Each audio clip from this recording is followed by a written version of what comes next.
So my sincere thanks to the senators present and to all our resource persons present here in our hearing of the Committee on Foreign Relations. Today we will be deliberating on the following resolutions. We have proposed Senate Resolution number 299 filed by Senator Marcos calling for the urgent review of EDCA. Senate Resolution number 303 filed by Senator Binay calling for an inquiry on the implication of the termination of the PH-U.S. Visiting Forces Agreement. Resolution number 306 filed by Senator Marcos calling for the urgent review of the implementation of the Philippine-U.S. VFA. Resolution number 305 filed by Minority Leader Senator Drilon expressing the sense of the Senate that termination or withdrawal from treaties should also have Senate concurrence.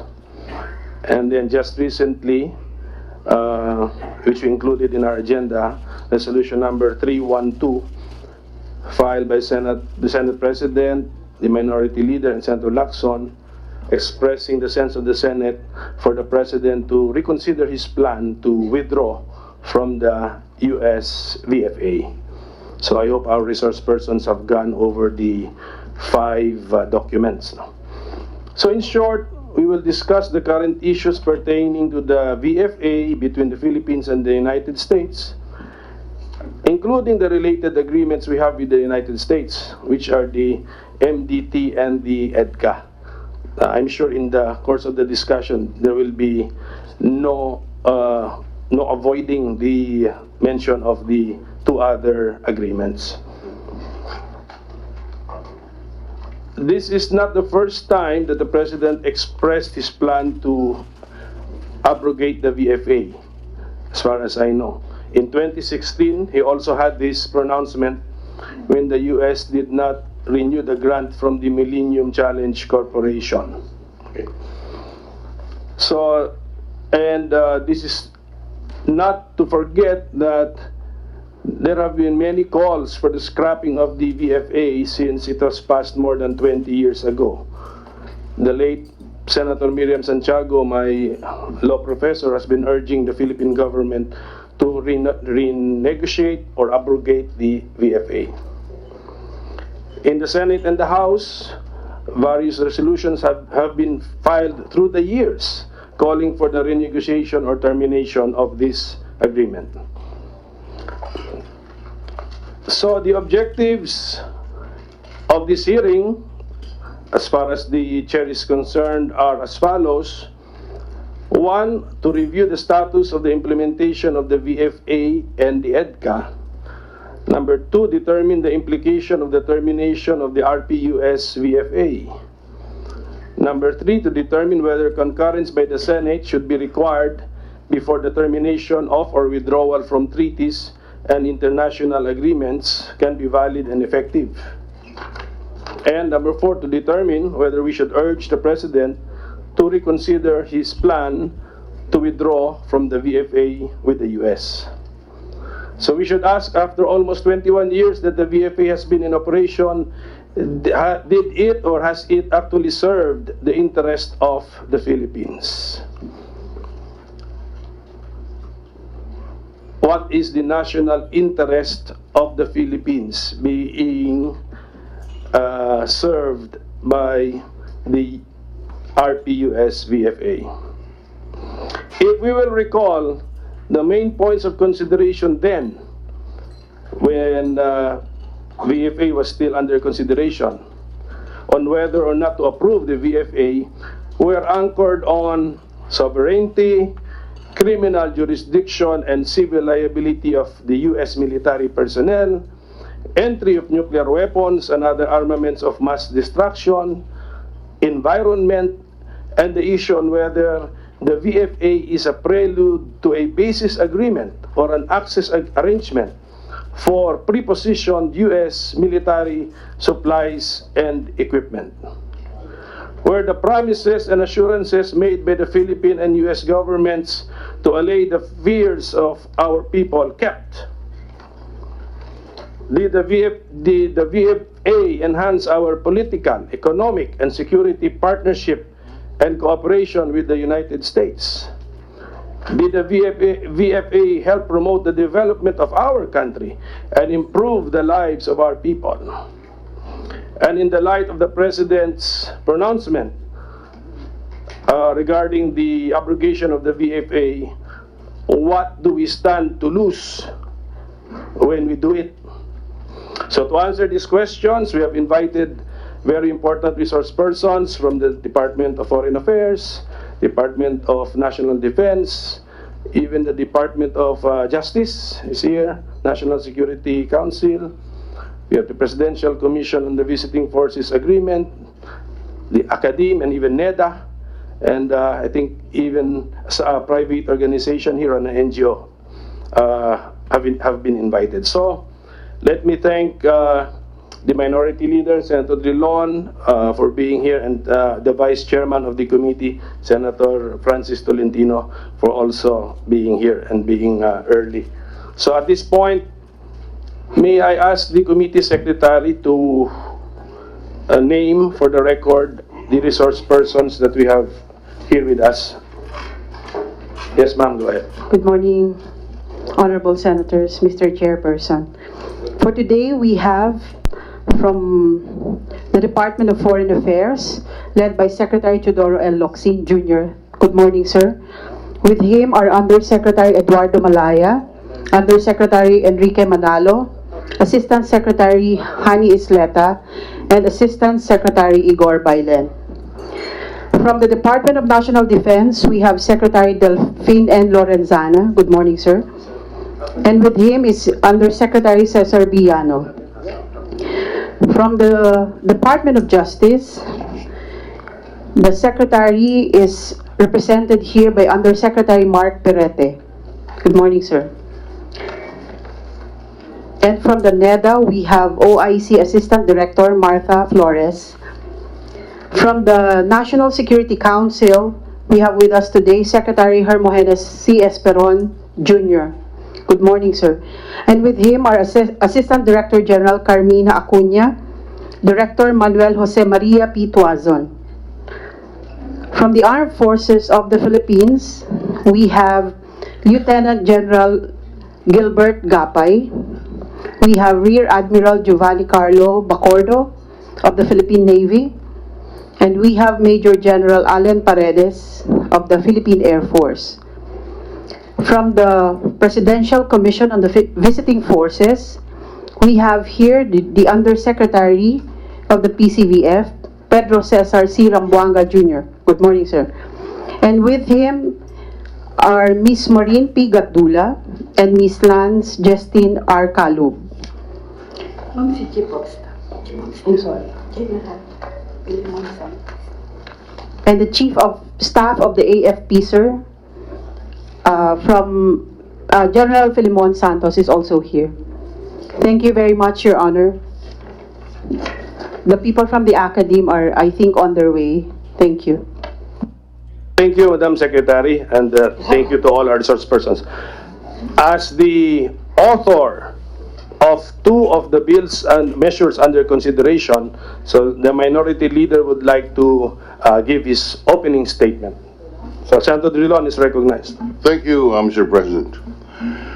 In our system of governance, the Senate, this chamber, not the House of Representatives, is considered as the partner of the President in terms of foreign policy. Mr. Chairman, the threatened termination of the Visiting Forces Agreement highlights and validates the need for the Senate to be part of that of foreign policy formulation. It is part also of our check and balance. It is part of our exercise of that shared power insofar as foreign policy formulation is concerned.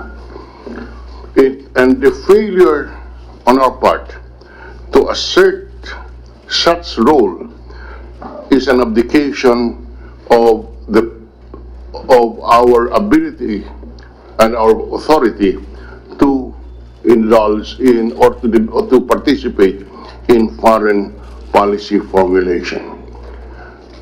Our failure to do so will weaken the Senate.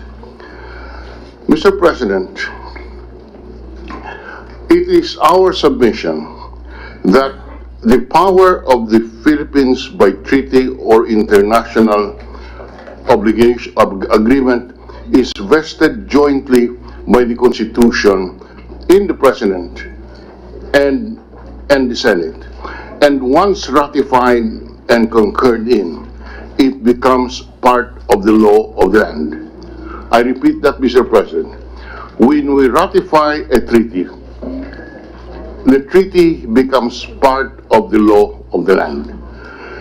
And therefore, it is our submission that a treaty may not be undone without the shared power that put it into effect.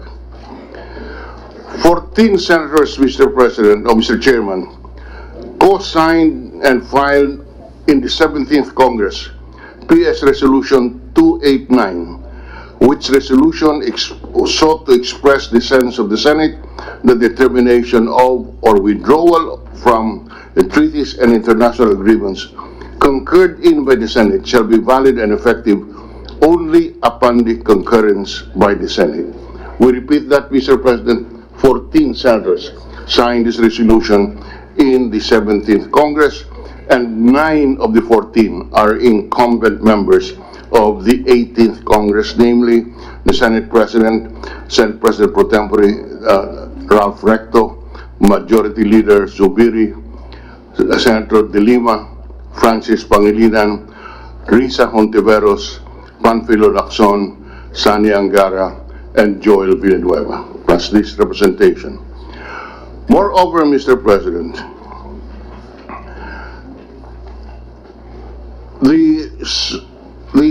this and the previous Congress adopted 20 resolutions concurring in the ratification of or accession to various treaties and international agreements, which provided that the President may, with the concurrence of the Senate, withdraw from the agreement. In other words, this condition became part of the ratification of about 20 resolutions ratifying these treaties. And so that even if the proposed Senate Resolution 289 was not adopted in the previous Congress for some reason, although 14 senators concurred with it, we have since that time included in the ratification a paragraph which required that the ratification of the various treaties and international agreements which provide that the President may, with the concurrence of the Senate, withdraw from the agreement. And let me at this point express my appreciation to the chairman of the committee for including in today's hearing the proposed Senate Resolution 305, which again put on the floor the sense of the Senate Resolution, proposed Senate Resolution 289, which we filed in this, which the 14 senators concurred in the last Congress, but which was not ratified. We also thank the chair for putting on the agenda proposed resolution number 312, which called on the President to reconsider his planned abrogation of the Visiting Forces Agreement in the meantime that the Senate is conducting a review and impact assessment. Again, this validates the role of the Senate that in the abrogation, termination, and withdrawal from a treaty or international agreement, the Senate must be consulted and must assert its role as the partner of the President insofar as foreign policy formulation is concerned. Thank you, Mr. Chairman. Thank you, Senator Drilon. The chair recognizes the presence of Senator Poe and recognizes her to give us her opening statement. Magandang umaga po, Mr. Chair, at sa lahat ng ating mga panauhin ngayon. It is our constitutional duty to uphold the principles of separation of powers, especially checks and balances. This gave rise for Senate action on treaties. Hindi natin ito pribilehiyo lang. Tungkulin nating busisiin ang mga treaty na pinapasok at inaalisan ng Pilipinas. In the fulfillment of this duty, we need to evaluate the Visiting Forces Agreement beyond the political noise and assess it on its own merit. Sa loob ng mahigit 2 dekada ng BFA, nakabuti ba sa atin ito? Senator Miriam Defensor Santiago, who was former chairperson of the Legislative Oversight Committee on the BFA and a world international law expert, reminded the Senate body over and over again to assert its position that the Philippine government must renegotiate or abrogate the BFA. Over the years, Senator Miriam passionately argued in favor of Philippine sovereignty as well as the rights and dignity of its citizens, which she said, and I quote, suffered immensely due to the lopsided provisions. Hindi naman natin sinasabing walang benepisyo ito sa atin, pero pwedeng talakayin kung ano ang kinabuti natin dito at kung ano naman ang pwede pa nating igiit sa kanila. If we are to withdraw from any bilateral agreement, let it be with basis. If we are to concur on any executive action, let it be ultimately for the interest of the people. Maraming salamat po. Thank you, Senator Poe. So, at this point, I will now recognize the Secretary of Foreign Affairs. Secretary Locsin, please. Senator Aquilino Pimentel III, Chairman, Senate Minority Leader Franklin Drilon, Senators Poe and Tolentino, members of the Senate Committee on Foreign Relations, colleagues in government, friends, good morning. I wish to first of all thank the Chair and the honorable members of the Senate Committee on Foreign Relations for the invitation to discuss with you our defense and security arrangements with the U.S., specifically the Visiting Forces Agreement. We welcome this opportunity to get a sense of the legislative branch's views on the matter and its attendant issues, as we also welcome inputs from other stakeholders. We would have wished to respectfully request that in making this presentation, the committee go on executive session, owing to the highly sensitive nature of the topics to be discussed. But we in the Department of Foreign Affairs are fine with any arrangement. My colleagues in the Cabinet, however, who are in charge of the nuts and bolts of the national defense may wish to have an executive session, and I hope they are accommodated. Thank you, Mr. Chair. Let me proceed. My presentation this morning will focus primarily on the Visiting Forces Agreement. It will also tangentially touch on other Philippine-U.S. defense security-related agreements, such as the Mutual Defense Treaty and the Enhanced Defense Cooperation Agreement. The flow of presentation will cover the following: the direct and indirect benefits derived from the VFA, and 2, a preliminary impact assessment of an abrogation of the VFA given the benefits identified. Note, the DFA is not proffering any options at this point, as it chooses to also take into account the views of the legislative branch and other quarters of society before doing so. Not to mention the Department of National Defense, which is at the forefront of the issue, because this is about national security, the highest object of foreign and domestic policy. I have repeatedly said that foreign affairs in my watch is the fist in the iron glove of the armed forces. You will listen to other views on how and whether to continue the VFA. The option for the Philippines to terminate the VFA is an exercise of sovereignty. The termination of the VFA may facilitate closer relations with non-traditional partners, such as ideally far Russia, a power like the U.S. too far to meddle in our internal affairs without any acquisitive interest in our territory, yet strong and with a long enough reach to hit a common enemy in the mutual defense. In the matter of national defense, closer relations cannot ever encompass a military alliance with a near power, because that is illogical, impractical, self-defeating, and an invitation to foreign aggression. However, the termination of the VFA must be weighed in terms of the overall national interest of the country. We have listed 4 areas where the direct benefits derived from the VFA are most manifest. Clearly, these will be in respect of Philippine defense, military, and security arrangements. Number 1, the VFA ensures operability of other Philippines-U.S. defense agreements and modalities of cooperation. Other Philippines-U.S. agreements and modalities of defense and security cooperation may be rendered inoperative despite remaining legally valid. Some of these agreements and modalities of cooperation include the Mutual Defense Treaty, which the VFA serves, the Enhanced Defense Cooperation Agreement, which gives substance to the commitments of the MDT, the Mutual Logistics Support Agreement, and the Mutual Defense Board Security Engagement Board approved joint exercises on combating traditional and non-traditional security threats, which is to say, Islamic terrorists, with which we can never be at peace. For the MDT, the VFA is a substance that makes it real and makes it work. The EDCA, on the other hand, is hinged on the VFA.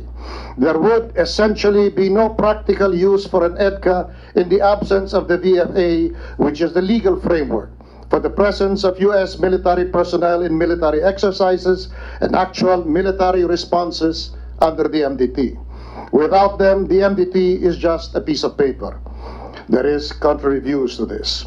The VFA, number 2, the VFA allows the U.S. to provide a total package approach on defense articles that would be compatible with equipment, assets, and systems that are already in place. There are again different views on this. But current military equipment, assets, and systems are largely patterned from and or provided by the U.S. Through the years, the requirements for AFP modernization were addressed by the incremental procurement of defense articles that the Philippines has made after due diligence undertaken by relevant Philippines government agencies, specifically the Department of National Defense. The dollar amount for security assistance, security cooperation programs obtained from the U.S. for the period 2016 to 2019 totals U.S. $554.55 million. This includes U.S. $267.75 million in foreign military financing for the procurement of defense articles for the same period. In addition, under the VFA, the Philippines is able to receive after-sales servicing in the form of maintenance packages that increase the article's value and lifespan. The U.S. plans to spend over $200 million in 2020-2021, providing aircraft, training, equipment, and construction for the AFP, and more than U.S. $45 million in FMF. Without the VFA, the U.S. Departments of State and Defense will be hard put to get funds from the U.S. Congress for FMF and other defense assistance programs of the Philippines. To the Philippines. 3. The VFA promotes interoperability between the Philippines forces and law enforcement agencies and their U.S. counterparts. Again, you will listen to contrary views.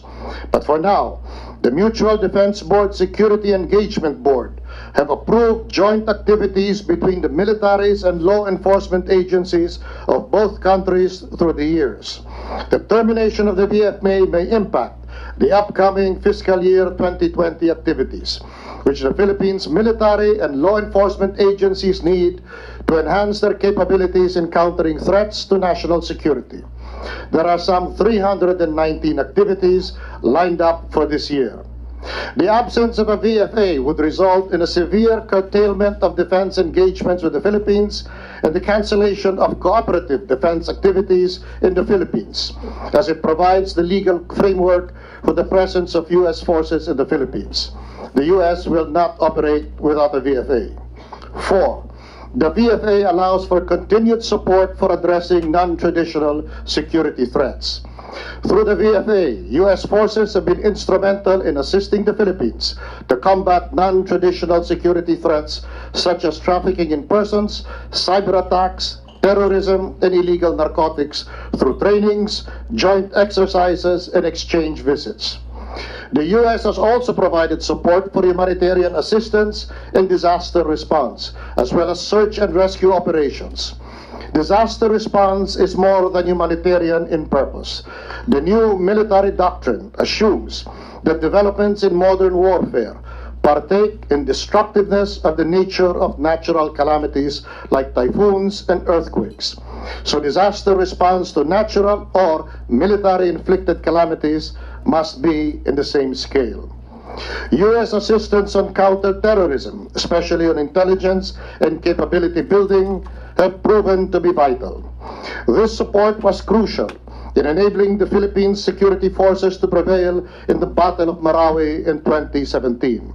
Recently, the U.S. Department of Defense support has enabled continued AFP operations to degrade ISIS East Asia-aligned militants in southern Philippines, as well as several successful operations to rescue British and Indonesian citizens taken hostage by the Abu Sayyaf group. Curtailment of the Department of Defense support resulting from a terminated VFA would diminish the AFP's immediate capabilities to degrade and deter terrorism and respond to terrorist emergencies. There may be new developments on this, contrary to this view. On the other hand, Mr. Chairman, the following is an enumeration of 6 areas where the indirect benefits of continuing the VFA are manifest, or put differently, may be put at risk should the VFA be terminated. Number 1, the Philippines' international standing as viewed by other U.S. allied countries is maintained. While the VFA is a bilateral agreement between the Philippines and the U.S., there may be repercussions in the way other U.S. allied and or U.S. friendly countries, exemplary Russia, Japan, Australia, South Korea, Singapore, and Israel, perceive and or conduct their foreign relations with the Philippines should it be decided that the agreement be terminated. Philippine credibility to deliver on mutual military arrangements to maintain peace and stability in the region depend as much, if not more, on our American alliance. Behind us is a sense of American support. 2, recent actions by the U.S. have shown its renewed commitment to its defense obligations to the Philippines through the pronouncements of Secretary of State Michael R. Pompeo and Secretary of Defense Mark T. Esper during their visits to Manila in 2019. In addition, in the fiscal year 2020 U.S. National Defense Authorization Act, signed into law on 20 December 2019, the U.S. Congress has tasked both the Secretaries of State and Defense to submit a report on a strategy to preserve and strengthen Philippines-U.S. military alliance, including appropriate support to enhance Philippines' defense capabilities, particularly in the seas. This derives from the provision of the NDAA, which states, and I quote, "An armed attack on the armed forces, public vessels, or aircraft of the Republic of the Philippines in the Pacific, including the South China Sea, would trigger the mutual defense obligations of the United States under Article 4 of the Mutual Defense Treaty." Close quotes. This is an unequivocal commitment that had been conveyed mainly verbally in the past. It is now in writing. In short, in a military engagement, the sinking of a Philippine vessel triggers an American response. The regular presence of U.S. forces, including those conducting freedom of navigation operations in the South China Sea, including the West Philippine Sea, serve as a deterrent to aggressive actions in the West Philippine Sea. Corollarily, the MDT is a deterrent to any attack from any power. The termination of the VFA will very likely dilute the U.S. commitment to the MDT. 3, the existing goodwill and friendly relations between the Philippines and the U.S. may be compromised. The historically robust and friendly relations between the Philippines and the U.S. are further strengthened by the high level of trust and confidence between the Philippines and the United States. With the termination of the VFA, overall relations may be adversely affected, and various areas of bilateral and multilateral involving both countries' cooperation may be put in jeopardy. In this regard, it may be recalled that President Donald J. Trump, just a year into his presidency, showed special preference to the Philippines by coming to Manila for the ASEAN Summit in 2017. This led to the country's highly successful hosting of that event. President Trump has not attended any ASEAN summits since, those hosted by Singapore in 2018 and Thailand in 2019. 4. Philippine-U.S. robust economic relations may be affected. The U.S. is the Philippines' third largest trading partner at U.S. $18.70 billion, registered in 2018, and our biggest export market and our fourth largest import source. The Philippines also enjoys preferential treatment on its exports to the U.S. as a beneficiary of the U.S. generalized system of preferences, and will continue to be such until December 31, 2020. The GSP was reauthorized on 23 March 2018 after U.S. President Donald Trump signed the Omnibus Spending Bill, which included GSP renewal language. Our GSP exports account for 16% of our total exports to the U.S., valued at an estimated $1.7 billion in 2018. It may be noted also that the Philippines currently enjoys a trade surplus with the U.S., with our exports outpacing our imports by as much as U.S. $371.98 million as of June 2019. 5. The healthy state of our bilateral trade, investments, and tourism may be imperiled. The U.S. is the Philippines' fifth largest source of investments, accounting for some $12.9 billion in 2018. The U.S. is also the Philippines' third largest tourism market, with over 1 million tourist arrivals in 2018. Finally, in respect of official development assistance, ODA, the U.S. is the largest source of grants. There are no loans, accounting for 36.89% share of total grants in 2018 at U.S. $886.47 million. 6. U.S. assistance facilitated by the VFA may dry up. From 2016 to 2019, the U.S. provided substantial development assistance in the amount of U.S.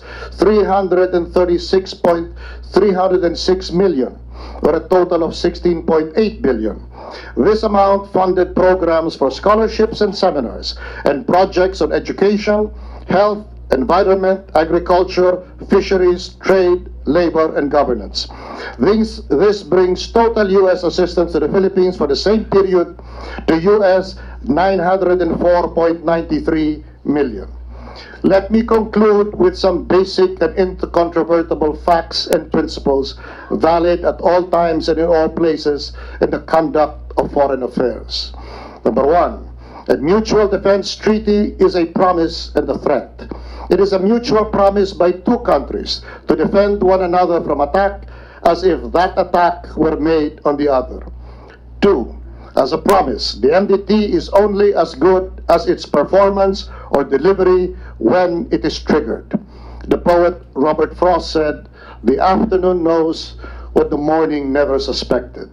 We will not know how real it is until we or the U.S. is attacked.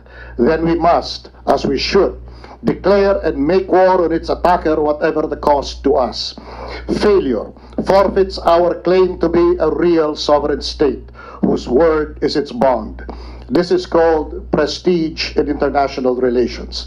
In a mutual defense arrangement, no one counts the cost of performance because, while it exists, both parties draw down on its main benefit. And what is that benefit? It is deterrence. The geographical proximity of the Philippines to the most likely aggressor against the U.S. or against the Philippines, given the MDT and its supportive arrangements in EDCA and the VFA, is a severe deterrent. That proximity means the response will be near instantaneous. In mutual defense, there is to be no second thought nor any second wasted in response.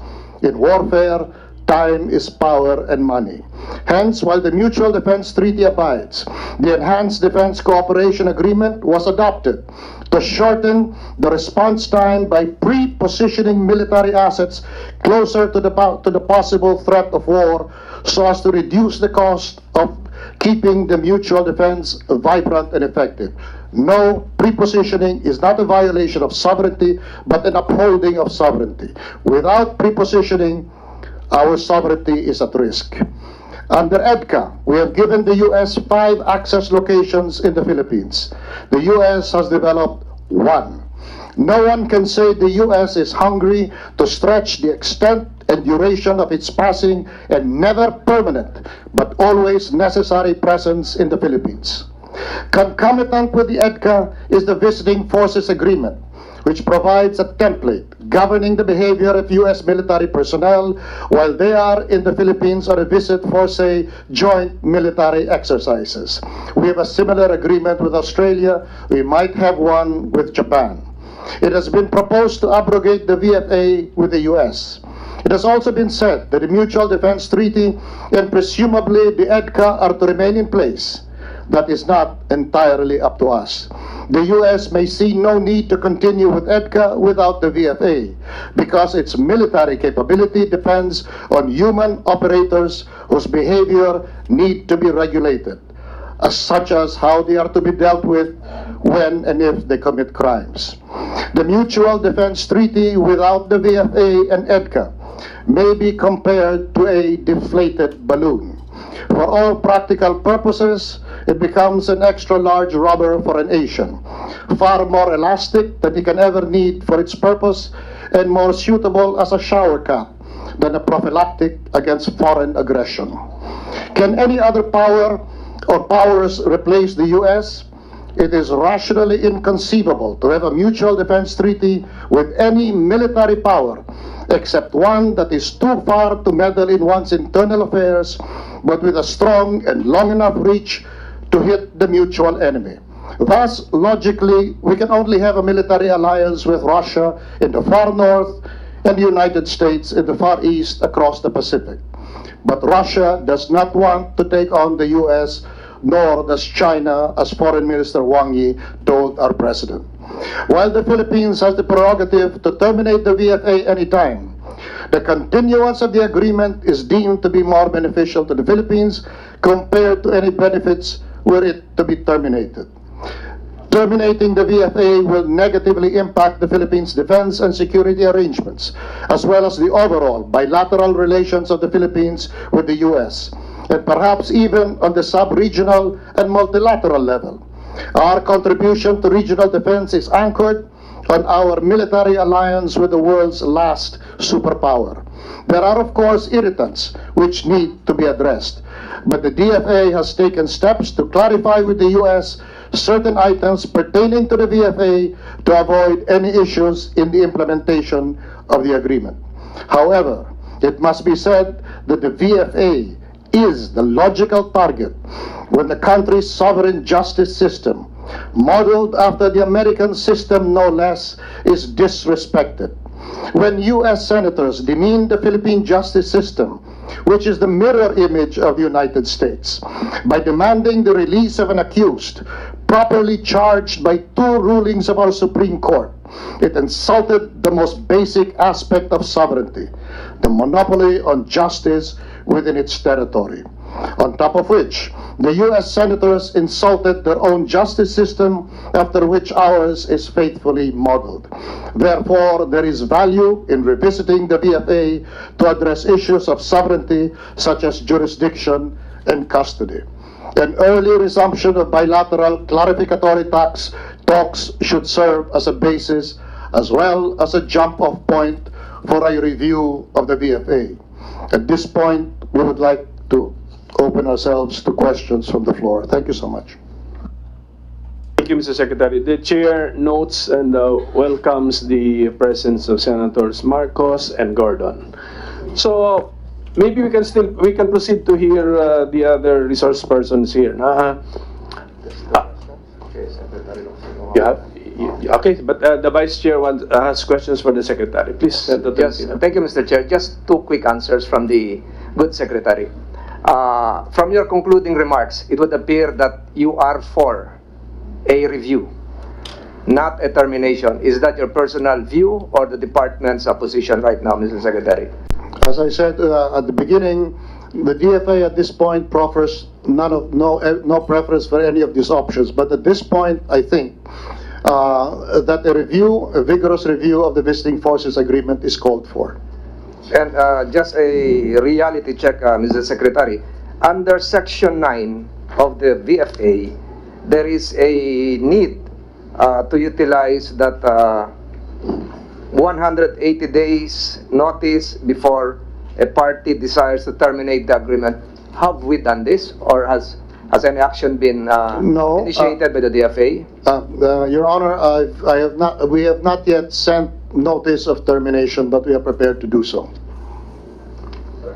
Mr. Chair, it would appear from your presentation that the viability of the EDCA will rest on the effectivity, the duration of the VFA. Even though EDCA will have its own lifespan expiring on 2024, if I'm not mistaken. So, are you saying that with a proposed termination of the BFA, it goes without saying that the EDCA will likewise die as a treaty as well, as an agreement as well? It is our estimation, our own view, that abrogating the VFA without any attempt to review it to strengthen the sovereignty provisions in favor of the Philippines, yes, that the United States may lose interest. There are neighboring countries that are offering the same access, in fact, with greater military capabilities of a domestic nature. And with that, one last follow-up. With that goes as well the exchange of notes, perhaps to include the Romulo Kenny exchange of notes after the agreement was signed by President Clinton. All the exchange of notes would be invalid as well. Is that the presumption, Mr. Secretary? Again? There were exchange of notes, yes, on a diplomatic basis by Ambassador Kenny and a former DFA Secretary Bert Romulo. That's right. It goes to, it follows that all of this would be invalidated as well. I'm saying that possibility is there. It's not so much invalidated as finally ignored and abandoned by the United States if it loses interest in a mutual defense arrangement, which the VFA and the EDCA give substance to. But finally, last question, Mr. Chair.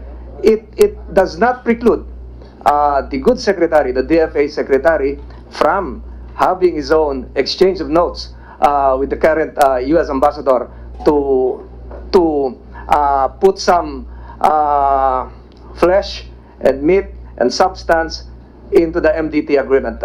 Is that also correct legally? Well, legally?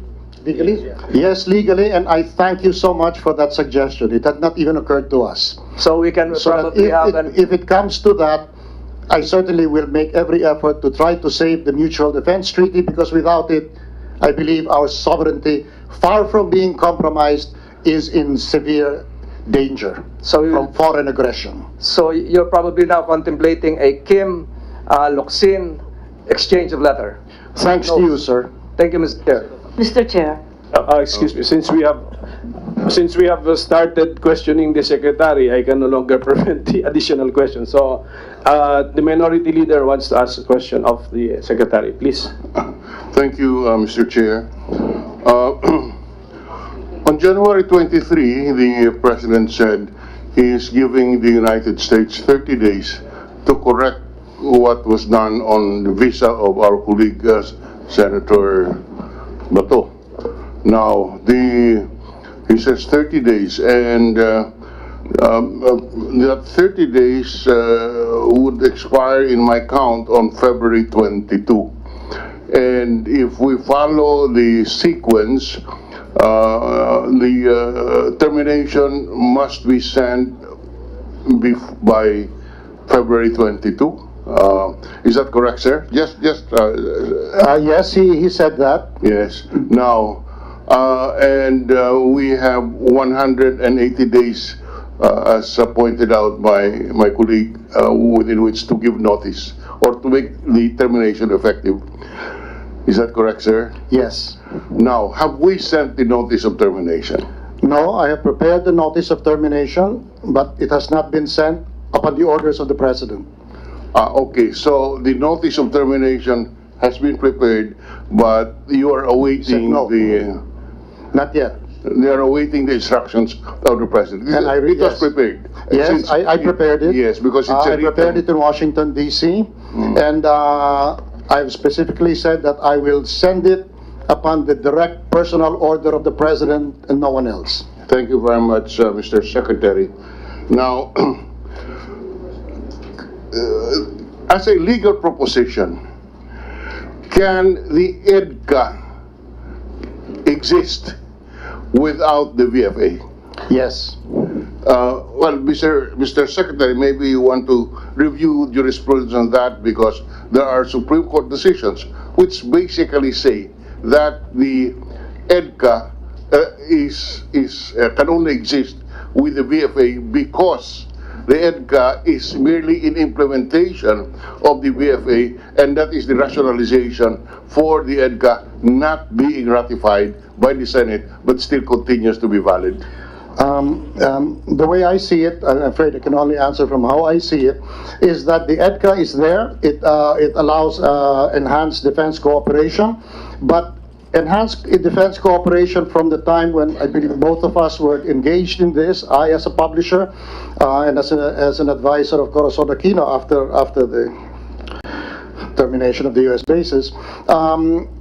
The United States will not allow its personnel to be deployed to any country where there is no VFA because, well, at that time, their answer to me is that we trust the Philippine justice system.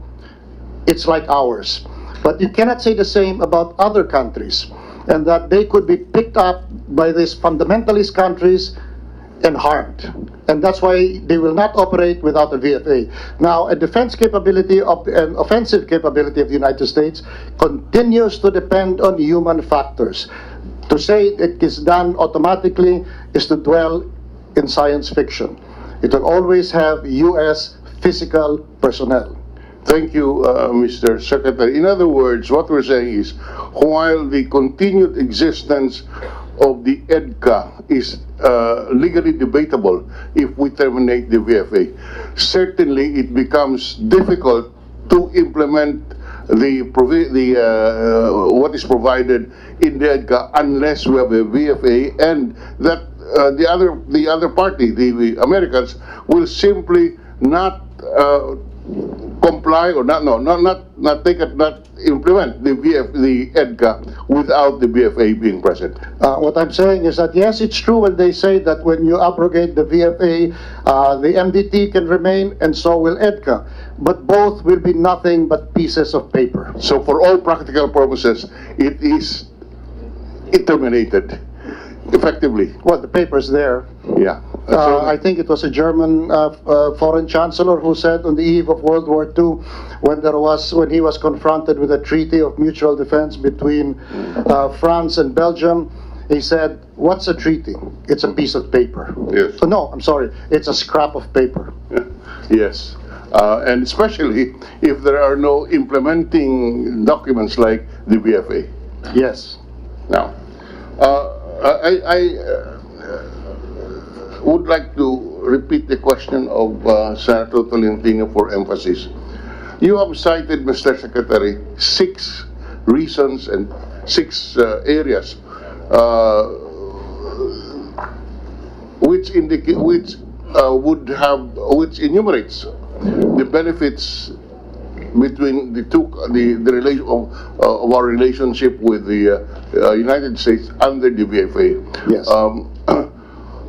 And the implication of your statement is that we would be at the losing end if the VFA is terminated and lose these benefits. Do I get that correctly, sir? If you based on what I have said, yes.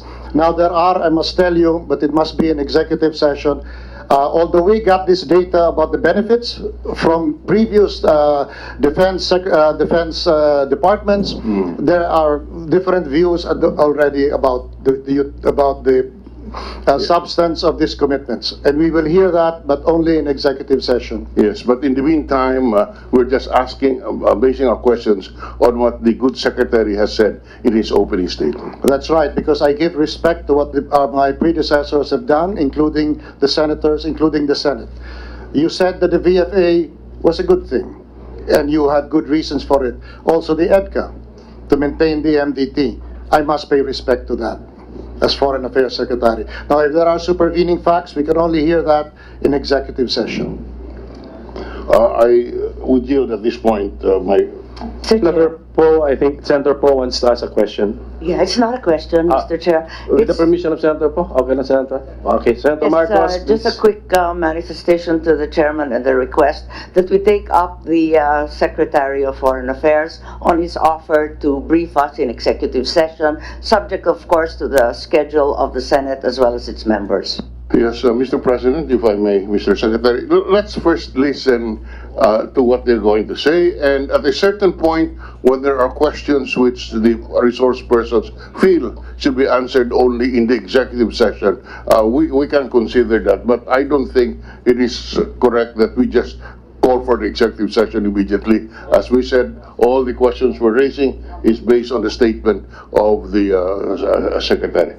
We will use the first 2 hours for inputs, exchange of ideas, which can be stated publicly. Okay. Then over lunch we can retire to the Senate lounge there for our executive session. Senator Poe, please. Thank you, Secretary Locsin, for outlining the benefits as well as the possible consequences of not having the VFA. Napaka-importante na marinig nating lahat at maapaalala sa atin kung ano ang mga nagiging benepisyo nito. Kaya nga mutual benefit. I'm sure there's something in it for them as well. That's the reality.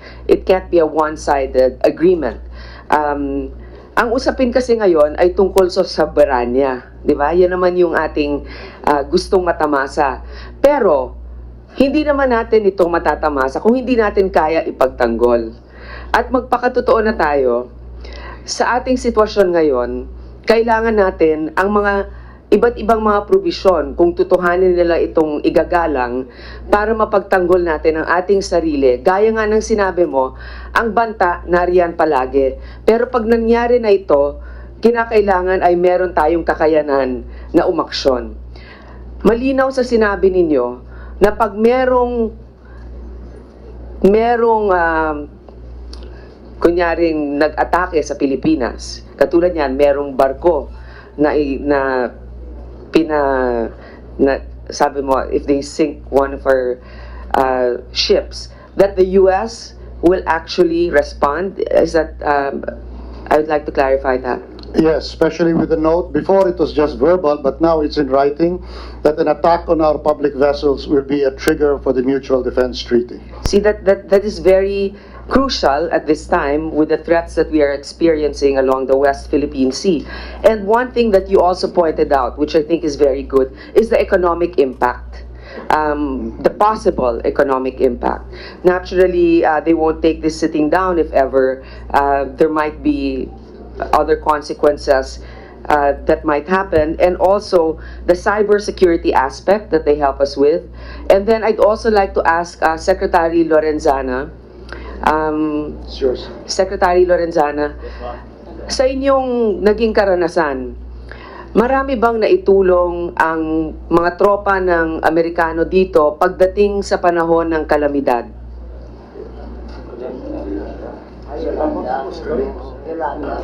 Calamidad, yes, Mr. Chairman. Example is that when Haiyan struck Tacloban, it was the U.S. aircraft carrier who came first and offered assistance to those victims, because we didn't have any assets then to bring there. The airport was destroyed, and it will take time for our ships to go there. That's why since then we also acquired 2 large ships that can be used in times of emergency. But yes, Mr. Chairman, they've been very helpful during calamities, especially Haiyan. Aside from Haiyan or Yolanda, have they also been active in providing assistance during other calamities that occurred?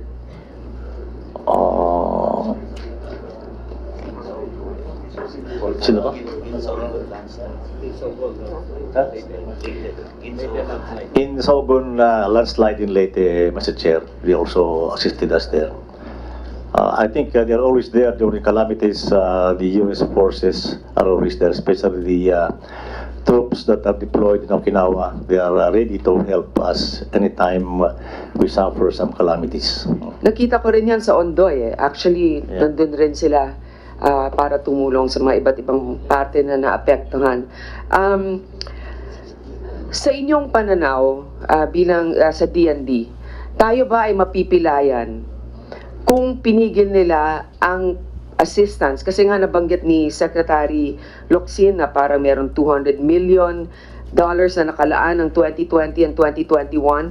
So does this mean that the U.S. is our strongest allies financially when it comes to assisting support for the DND?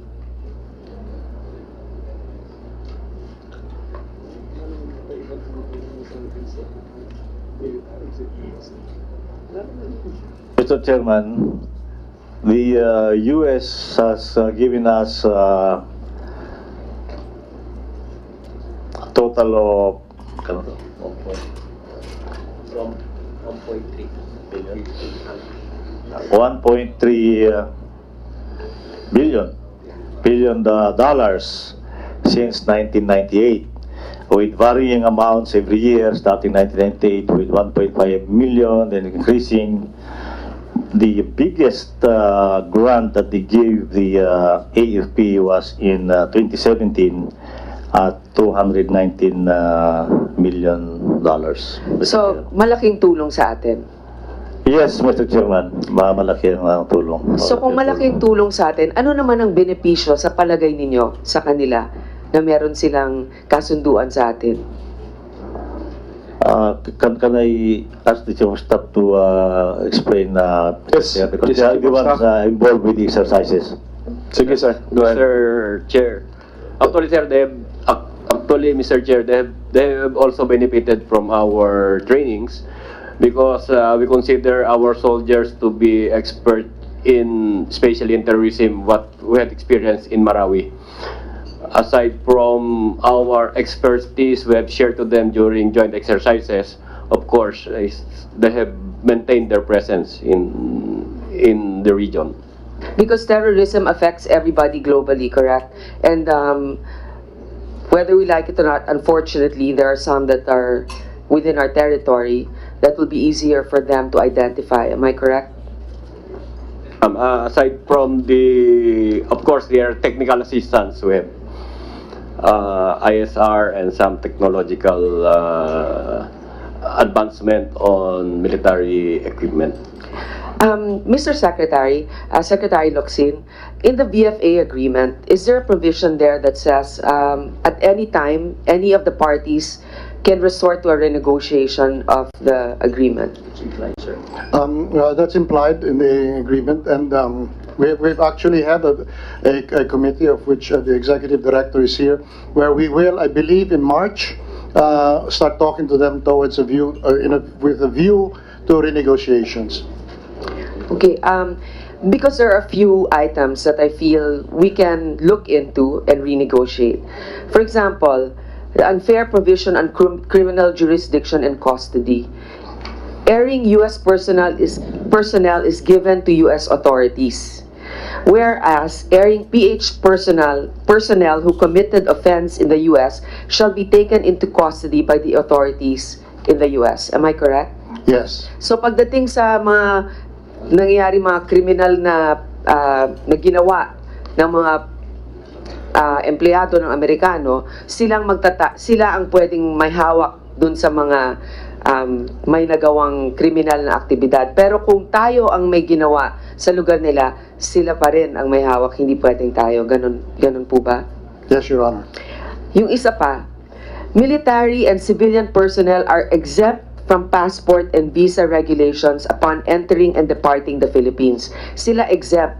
Pero tayo, the U.S. Embassy reserves the right to deny visas to persons who are ineligible for entry into the United States. Meaning, we don't have the power to determine who they bring in here, but they do have that prerogative when it comes to our own personnel going to the U.S. Is that correct? I don't know how it is operationalized, but I can imagine this: when the visiting forces agreement is implemented, you have basically perhaps hundreds of U.S. Personnel coming in, and if you ask visas for them in the course of a joint military exercise, it's either too much trouble because they may change the personnel they are sending for that particular deployment.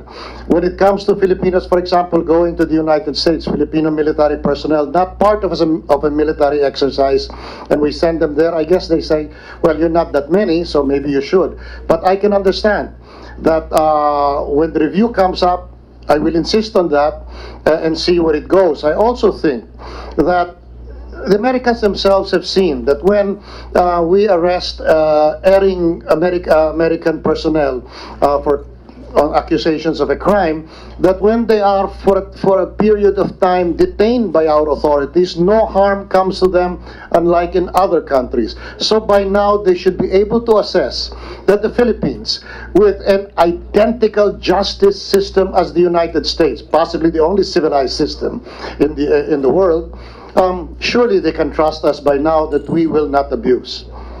And, ma'am, if I may add? Yes, sir. Now that Senator De La Rosa is here, may I say that We were having this issue right now. I'd like to greet him. Thank you for being here. And that any suggestion that this issue has arisen because of him is unfair. Because he has never complained about his treatment regarding the visa. He has never allowed it, just to be fair, he has never allowed it to affect his view about the need for robust Philippine-U.S. relations, and has urged our President to join the ASEAN-U.S. Summit. He is a man who takes it like a man. Yes, but Mr. Secretary, he's probably the straw that broke the camel's back.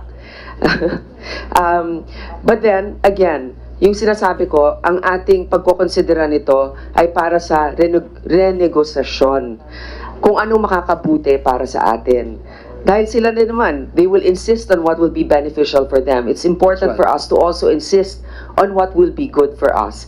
Now, there's also another rule that reasonable quantities of baggage and personal effects of U.S. personnel, reasonable, may be imported and used in the Philippines free of all duties and taxes. While baggage and personal effects of Philippine personnel may be entered into the United States within 6 months of first arrival without the payment of duties and internal revenue taxes. I just want to make sure that, can you clarify this particular provision? May I ask Undersecretary Malaya, who knows the nuts and bolts of this? to Yes, answer please. that? Your Honor, I think you're referring to the counterpart agreement, which would cover Philippine military elements studying in the U.S. in military schools. So, or otherwise the VFA 2. You're correct in your statement. May I also add that when we requested for a reciprocal treatment or a counterpart treatment from the U.S., we in fact are the only one of 2 countries which the U.S. entered into a counterpart agreement. So when the VFA was negotiated, they in fact exercised great flexibility in just because they would like to have the VFA or the VFA 1. Certainly, the VFA 1 and the VFA 2 is nowhere near the ideal status of force agreement, just like the NATO But I think we could be, heading to something more desirable when we have these clarificatory talks, which the Secretary had mentioned earlier. So, in summary, Mr. Chairman, just ending my line of question for now, am I clear in my understanding that it seems to me that the panel now belonging to the executive is more for a review than a total rejection of the visiting forces agreement?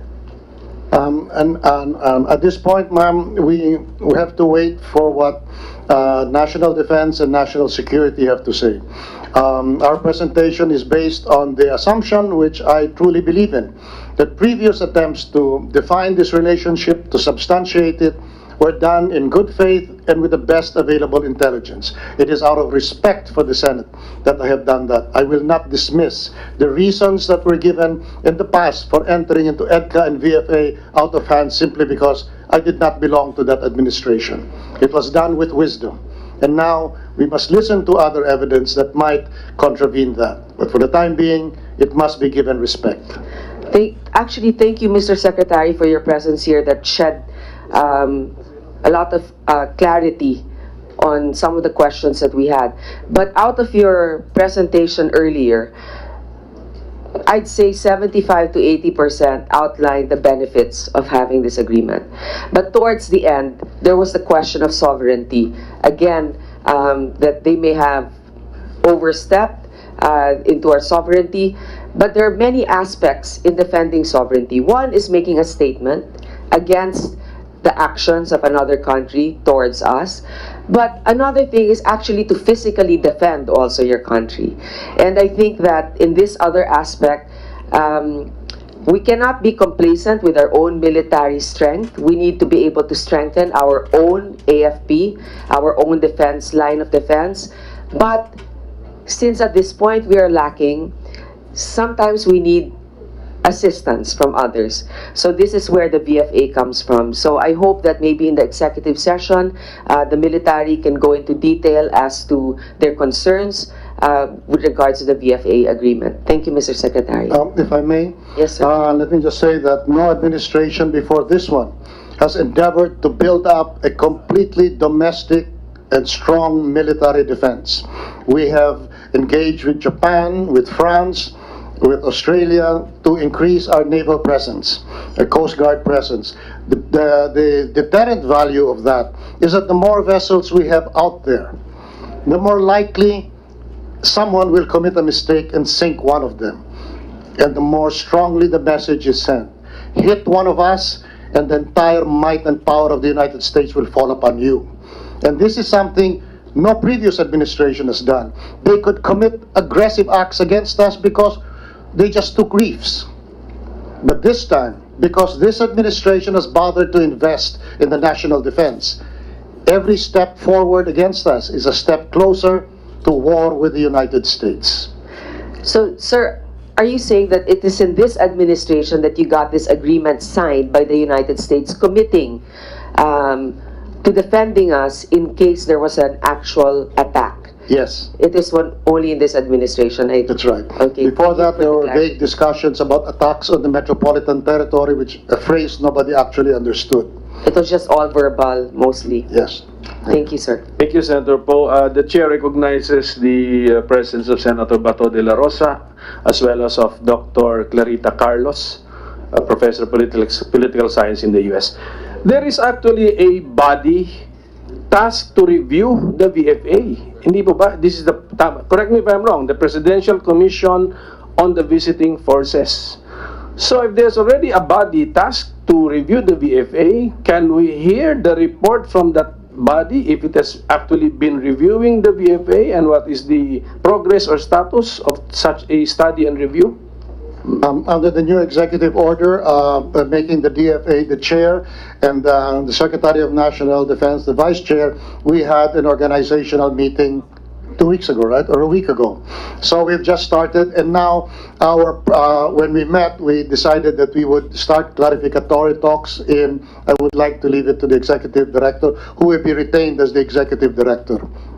The Executive Director is Undersecretary Rambuanga. Sige sir, can we hear from you?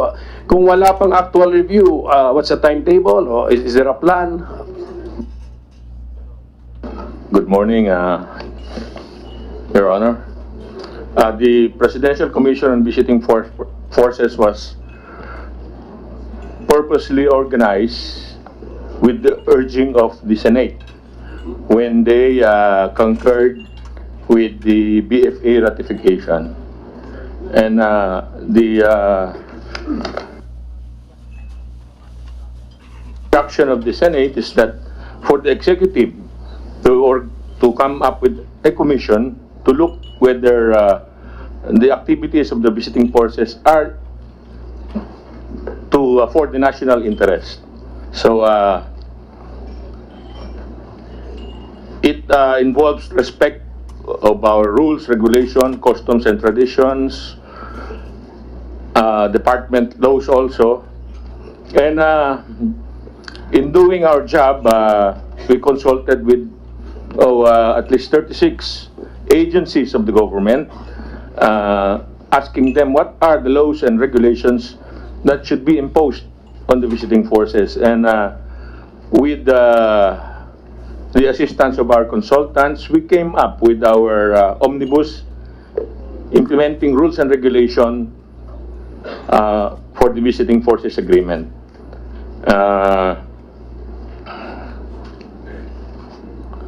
For example, for the respect of our Professional Regulation Commission laws, visiting forces who will be coming in to exercise their professions must first pass through a special committee of the Professional Regulations Board or Commission to look into their qualifications to practice their professions here in the Philippines. Say, for example, doctors, nurses, veterinarians, engineers. So, these professionals coming in with the visiting forces must be qualified by the Professional Regulations Commission. Also, for respect for the NCIP, we always joined the planning, the initial planning, mid-planning, and final planning conference of the Mutual Defense Board committees. And we tell them the do's and don'ts into operating inside ancestral lands. So the NCIP authorities in the regions, in the provinces that they want to operate, are consulted, and they are given permission to do their exercises there. We recently came to know that the whole and the entire province of Batanes is a ancestral land. So recently, 2018, there is an exercise there in Batanes, and they were given the permission to exercise in Batanes. Mr. Chair, can I ask a question on the Undersecretary? Just one. Sir, go ahead, sir. Yes. Were you, was your council, or yes, what that body, were you the executive director, ever consulted on the decision to terminate the VFA, or to start the process of terminating the VFA before the announcement was made? For your information, sir, the PCB, Presidential Commission on Visiting Forces, is chaired now by the Secretary of Foreign Affairs. Yeah, I The was just Vice asking Chair the is question. Secretary of National Defense. Okay. So, my unit is only a secretariat, Okay. catering to their. So I guess the question should be addressed to Secretary Lorenzana or Secretary Locsin. Were you ever consulted on this termination, on this decision to terminate? Sir, can I continue first? the review of the BFA is a collective endeavor of all the members. So we get inputs from the Please answer, just if you know, just a very simple question. Was the body consulted before the decision to terminate or the VFA? I think we should ask the chair of Okay, the... or Secretary Ronzana Secretary Locsin and is the Secretary chair. Locsin? Yeah. I was not yet chair, but I will not dodge the question. It is the prerogative of the executive, the president and commander-in-chief, to make that call. Now, having made that call in what I believe is a valid reason, the sovereign insult delivered to our justice system, which is the principal mark of a state, that they have the monopoly on to decide who is right, who is wrong when it comes to the law. On that basis, the president can fire off his desire to abrogate it. Then we come in to advise him whether it is wise or not, all things considered. But Thank you very much, Mr. Secretary. I do not dispute that statement, that the president is the principal actor in foreign relations. But the question that I ask is a question of fact. Were the Presidential Commission on Visiting Forces consulted, or were you consulted, or was Secretary Lorenzana consulted? I don't dispute the authority of the president, that he is a principal actor and decision maker on the matter of foreign relations. But certainly, as Secretary of National Defense and as Secretary of Foreign Affairs, it is expected that there will be consultations done. So I'm just asking a question of fact. Was there consultation done with the commission? no, nor would I have wanted any consultations before he makes that statement. The commander-in-chief must be able to express what he wants, his displeasure at the insult delivered by a foreign power. That I would not want him to come first to me, nor do I believe the Secretary of National Defense would like. But having done that, and given the mechanism... As we said, we do not dispute that. What we're asking is, No, was there there's none. consultation? There is none. Thank you very much. Thank you. So, Yusek Rambuanga, continue with your presentation. But ang question ko lang, do you intend to come up with a written report, or are you supposed to come up with an annual written report, assessment of the VFA? Hindi pa ba ganun? Yes, sir. Our mandate is to come up with an annual report. Kaya natin, ano sir? As our mandate states, it is our duty to come up with an annual report, yun. and we are doing that. Sige. And we are evaluating or concluding or assessing whether the BFA is still in the interest of our Correct, yun na nga, country. that's the purpose. When was your latest annual report? So, pasubmit na lang po natin dito sa committee. Or do you have, what year was your latest annual report? Ever since we been submitting annual reports. So you have a 2019 annual report? Yes. Okay, so yun na lang po siguro. And then we expect you to come up with a 2020 annual report. Yes, sir. So ganun na lang po siguro. To shorten the proceedings, we will just require the executive director to submit all existing annual reports on the VFA to this committee, and as well as all future annual reports on the VFA. Yes, sir. Senator Gordon? Ay, may tanong ba? Okay. Thank you very much, Ms. Amy Marcos. Thank you for allowing me to ask the questions. I was going to give way to you first, especially since Senator Bato is there beside you. Let me just ask a question directly to my good friend, Foreign Secretary Terry Boy Locsin. We entered into the Visiting Forces Agreement out of need. Would that be correct? Given the termination of the U.S. bases agreement, something that I was opposed to, and tried to stop with the help of Richard Armitage, and well, that didn't fly. Yes, but I believe it was also initially it was ours, I think, historically, but the one who can say that are the men in the military. But from the outside, I thought it must have come from us because having removed the U.S. bases, which is the muscle of the Mutual Defense Treaty, we thought perhaps visiting forces and EDCA Enhanced Cooperation Agreement would beef up whatever was left of the Mutual Defense Treaty. But later on, I must tell you this, that the Americans, when the bases issue was up for a vote in the Senate, and Armitage and I went to the Pentagon, the Americans had absolutely no interest in renewing it or retaining the U.S. bases on the ground. I believe that they had already won the Cold War decisively against communism. And that, as they told me, what's the point? I mean, how do we defend U.S. bases in the Philippines when we are closing U.S. bases in Carolina? So they were looking at it from dollars and cents. But then, since then, the fall of the Soviet Union, a new challenge has come to the world order created by the United States after World War II. And then I believe that's when they started paying attention about how do you make up for what you let slip through your fingers? And that's the VFA and the EDCA.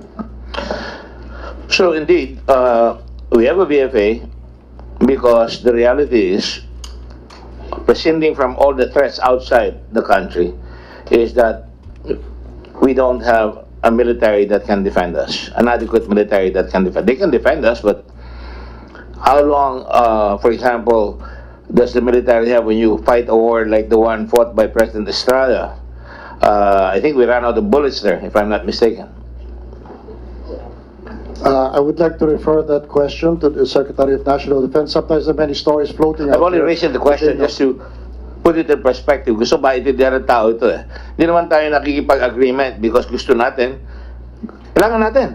Kung di natin kailangan, huwag tayo makipag-agree. Kung wala tayo ibubuga in terms of military muscle, as you say, kung di natin kailangan to, huwag tayo makipag-agree. But we have to be on our own, which means that I was with you. I was against the removal of bases because we were not ready. And I said our Air Force was going to be all air and no force at that time. Our Navy was going to be all coast and no guard. And that's real politics. And the promises made were we're going to upgrade the armed forces. And it's only during the time President Duterte, you're correct, and I agree with him, that we should really enhance our military capability. We're going with Japan. We have a visiting force agreement with Australia, if I'm not mistaken, and other things. No, Korea is supplying us with weaponry. Of course, we have to buy arms from the Americans also. But the point is, the visiting forces agreement is a way upon which we have a relationship with America because of the Mutual Defense Pact or the Mutual Assistance Pact. Pagka may mangyari, we would have to go there, as you said earlier. They would have to reckon with America's military forces. But at that time, there was no China threatening us. And I use that word guardedly, because I never look at our neighbors with respect to their intent, but with their capability. And any country will tell us, we're not going to harm you, but if their capability and what they do indicate that they could threaten us and we could be under their heel, we will have to. So, for an example, Mr. President, Mr. Chairman, if I raise that question out of what we call the old phrase, realpolitik. Has anything changed that will mean now that we don't need the visiting forces agreement now? You're asking me? Yes. Yes. All right, Your Honor. Well, to begin with, you're correct. In military doctrine, capability equals intent. If they can harm us, we must assume they will try. Other than that, under no administration has there been such a build-up in military capability as under the Duterte administration. That said, Australia, Japan, South Korea, and all the others look to us for an alliance for one reason. That the United States backs us up under the Mutual Defense Treaty. In other words, by bringing up our military capabilities, our military assets, we make ourselves a more likely target of aggression to trigger the Mutual Defense Treaty. But without that treaty, then you just simply sink a Philippine public vessel, and all you say is goodbye. On the long haul, it is our security that ultimately matters. Would that be correct? For now. Now, let me just ask Secretary Lorenzana then. the VFA is essentially good for our military. Would that be correct, sir? Yes, Mr. Chairman, but can I go back to the original question, Senator? Yes, sir. Do we need? Now, I think the BFA was born out of the mutual needs of the U.S. and the Philippines. Let's go back to 1992 when they left. Before that, practically all our equipment came from the U.S. When they left, all the supplies of spare parts and everything dried up. So I think in 1992 we had about more than 100 helicopters flying and 5 C-130s. In 1999, when they came back, I think only 3 dozens of our helicopters were flying. So that is a lesson that I think we should learn very hard, that we cannot source our equipment from just one source. So we need, again, when they came back in 1998 and started... Excuse me, sir. Would you say that even with the United States presence at that time, we could have built up relationships with other countries, buy our equipment with other countries at that time, or were we being held back? Second, in other words, can the Philippines buy aircraft from Israel? Can we buy aircraft from, as Indonesia has done, MiG-29s? They have that, or for that matter, Malaysia. Could we buy that without offending the Americans in terms of the agreement? Yes, Mr. Senator. In fact, I think the abrogation of the basis was predicated on the argument of the Senate then, that they can replace all the funds being given to the armed forces. No, my point, sir, is para naghihintay tayo may mangyari. In other words, kung nandiyan na yung Amerikano, dapat sinamantala na natin, nag-build up na tayo, nag-concentrate tayo sa ating commercial capability, our economic capability, hindi tayo nagre-rely, and that's what I'm heading for right now. Kung pupuntahan natin yan at hindi tayo handa at mauubos naman tayo sa pangako na magkakaroon na tayo ng strength in our capabilities, in our military, we will have more trade with the rest of the world, especially America, which is our #1 trading partner right now. If we're going to remove this, is that in the national interest really?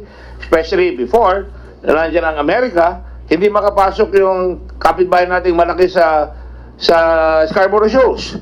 In fact, the Americans were using that as a bombing area, and our people could go there. Vietnam could go there.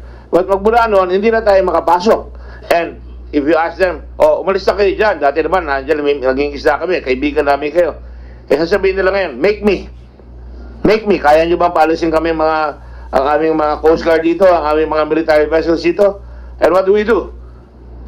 We become a pipsqueak of a nation. And that's why there is that deterrent na kung meron tayong alliance at meron tayong, unless we have that alliance, we will have more independent foreign policy. And my question to you, sir, is simply this. We have a budget of 197 billion pesos for our military. Is that correct, sir? 197 billion. Yes, Senator. And let me tell you the real politics of the matter. Hindi po ba totoo na 119 billion is used for personnel services? Correct, Mr. Chair. So, konti na lang ang natitira. Yes, the 119 million is, I think, personnel services, and you have to add some more the pension fund of the retirees and the veterans. That's correct, sir. Meron pa tayong problema sa pension funds, nalalaki. Na magkakaroon tayong problema, lumalaki taon-taon yan. Not to mention the fact that we still Abu Sayyaf, we still have NPA, and kailangan at the same time build up our Navy, build up our Coast Guard. So, ito na tanong ko, real politics, kailangan ba natin na kailangan ba natin alisin yan? Iyan tinatawag natin Visiting Forces Agreement. Not because of dependency, kasi kung aalisin yan, mangangako na naman tayo, papabuild up natin yan, nakalaan 30 years na itong nawala yung bases hanggang ngayon. I don't think, thank you Senate President Duterte, nakakuha tayo ng mga gamit, I don't think it's sufficient. Would you say it would be sufficient? I'm looking at Dr. Carlos, and after Secretary Lozana answers it, because we have to really look at it from an objective point of view. Because hindi naman pwede na aalis I don't want to go into a mischievous question, hindi porque na inis tayo sa kanila, nainis tayo sa mga senador ng Amerikano, hindi naman sila gagawa ng policy. Pwede naman natin silang sabihan, oy, hindi nyo pwedeng gawin yan. Babalikan natin sa policy ng gobyerno ng Amerika, tayo rin ang masasaktan. In other words, we're, what is the term, Teddy Boy? I'm sorry, we've been associated so long in Accra. We've had the Spanish-American War in Accra, and we're still continuing it here.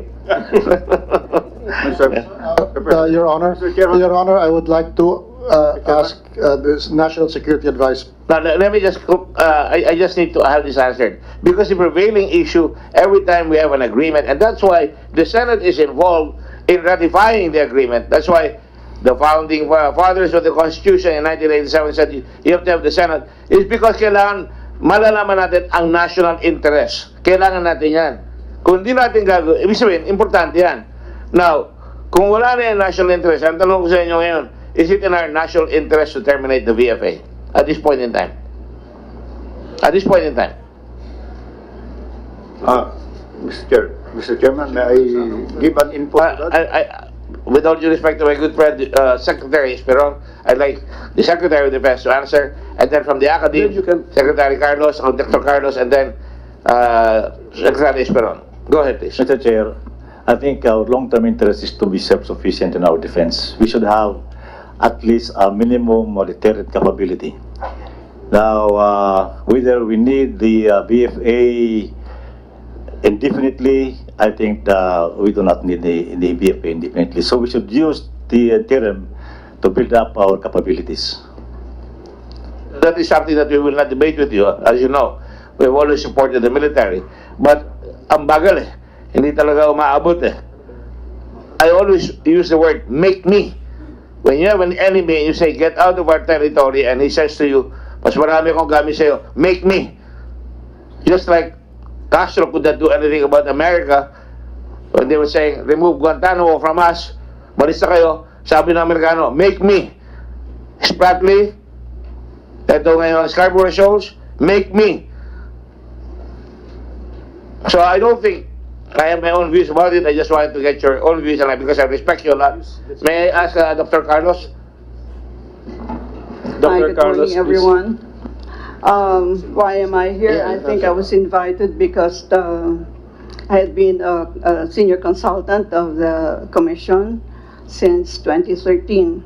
Maybe a little bit of background. When we came in, when, what's his name, General Oban was there, he brought me there because he discovered that the VFA was ratified in 1999 and there was no IRR.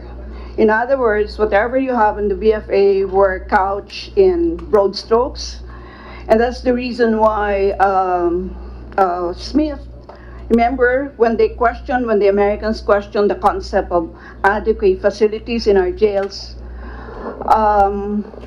the Americans questioned, of course, the adequacy of what we had, and that's the reason why binitbit nila si Smith sa loob ng embassy. So, what am I saying? What we're saying is that the IRR, which was finished in June 2016, was 16 years late. So before then, to be fair to the Americans, talaga nagwiwido sila kasi walang mga nitty-gritty on how in fact they will conduct themselves pagbaba dito. Halimbawa, no, with due respect to you, Sec. Rambuanga, nagdating na rito yung barko, tapos saka lang natin hihingin nyo, ano ba yung nasa loob ng barko nyo? Sino ba yung nandyan sa loob? Dapat Nasabi po ba ninyo, excuse me if I may interrupt, no? Unequal strengths are the result of unequal bargaining strengths or unequal talent? Not necessarily. Well, remember, 16 you didn't years. have gun in your head when you ratified, I mean, you, not you, the Senate ratified this in 1999. I'm sure hinimay nyo yan, ano? That's the reason why what we did, I mean, what we helped the commission with when we did the IRR is you cannot go beyond what is in the agreement. And if I may just give, konti lang kasaysayan kung bakit tayo ng BFA, no? Di ba pinalis natin Amerikano 1991 ba yun? 1992. You remember that time, wala pang ginagawa dun sa Mischief Reef, para lang ano yan, fisherman's shelter. Diba? Mga bamboo lang. 1999, 1998, na-discover natin na hindi na siya mga bamboo dwellings, kundi they are really radar stations, very, very sophisticated radar stations, and certainly you're a stupid person if you think that it's just for a fisherman's haven. And that's the reason why, again, to be fair to the Americans, tayo na naglagay ng leg ng Mutual Defense Treaty dahil nasa Constitution natin na bawal na sila rito. And so, I prepared a one-page presentation here, but in brief, it simply says, you want to review it, review it. Anyway, dun sa dulo ng BFA, nakalagay naman dun, magbigay ka ng 180 days in writing, sabihin mo sa kanila. And as I said, to repeat, we were not under duress when we had this ratified. And security architecture has already changed. I remember Senator Gordon, kwento ko na ata sa iyo noon na sometime in Washington, D.C., I delivered a paper on rendering the AFP obsolescent. Kasi parang huling-huli na kayo sa panahon, no? Ang dami-dami yung Philippine Army, etc. I'm sure maraming magagalit sa akin.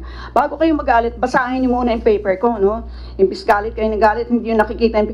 The paper is really saying that wag na kayo nagre-recruit ng high school, puro PhDs ang i-recruit nyo kasi the war has transferred to cyberspace. So, hindi mo na nga kailangan, ilan ba kayo ngayon, Secretary Lonisana, parang 160,000 kayo, no? Ang daming pinapasweldo natin, etc. So, bago natin ayusin itong BFA, bigla na lang natin sasabihin i-terminate, ayos muna natin yung geographical context ng security. It has changed so radically.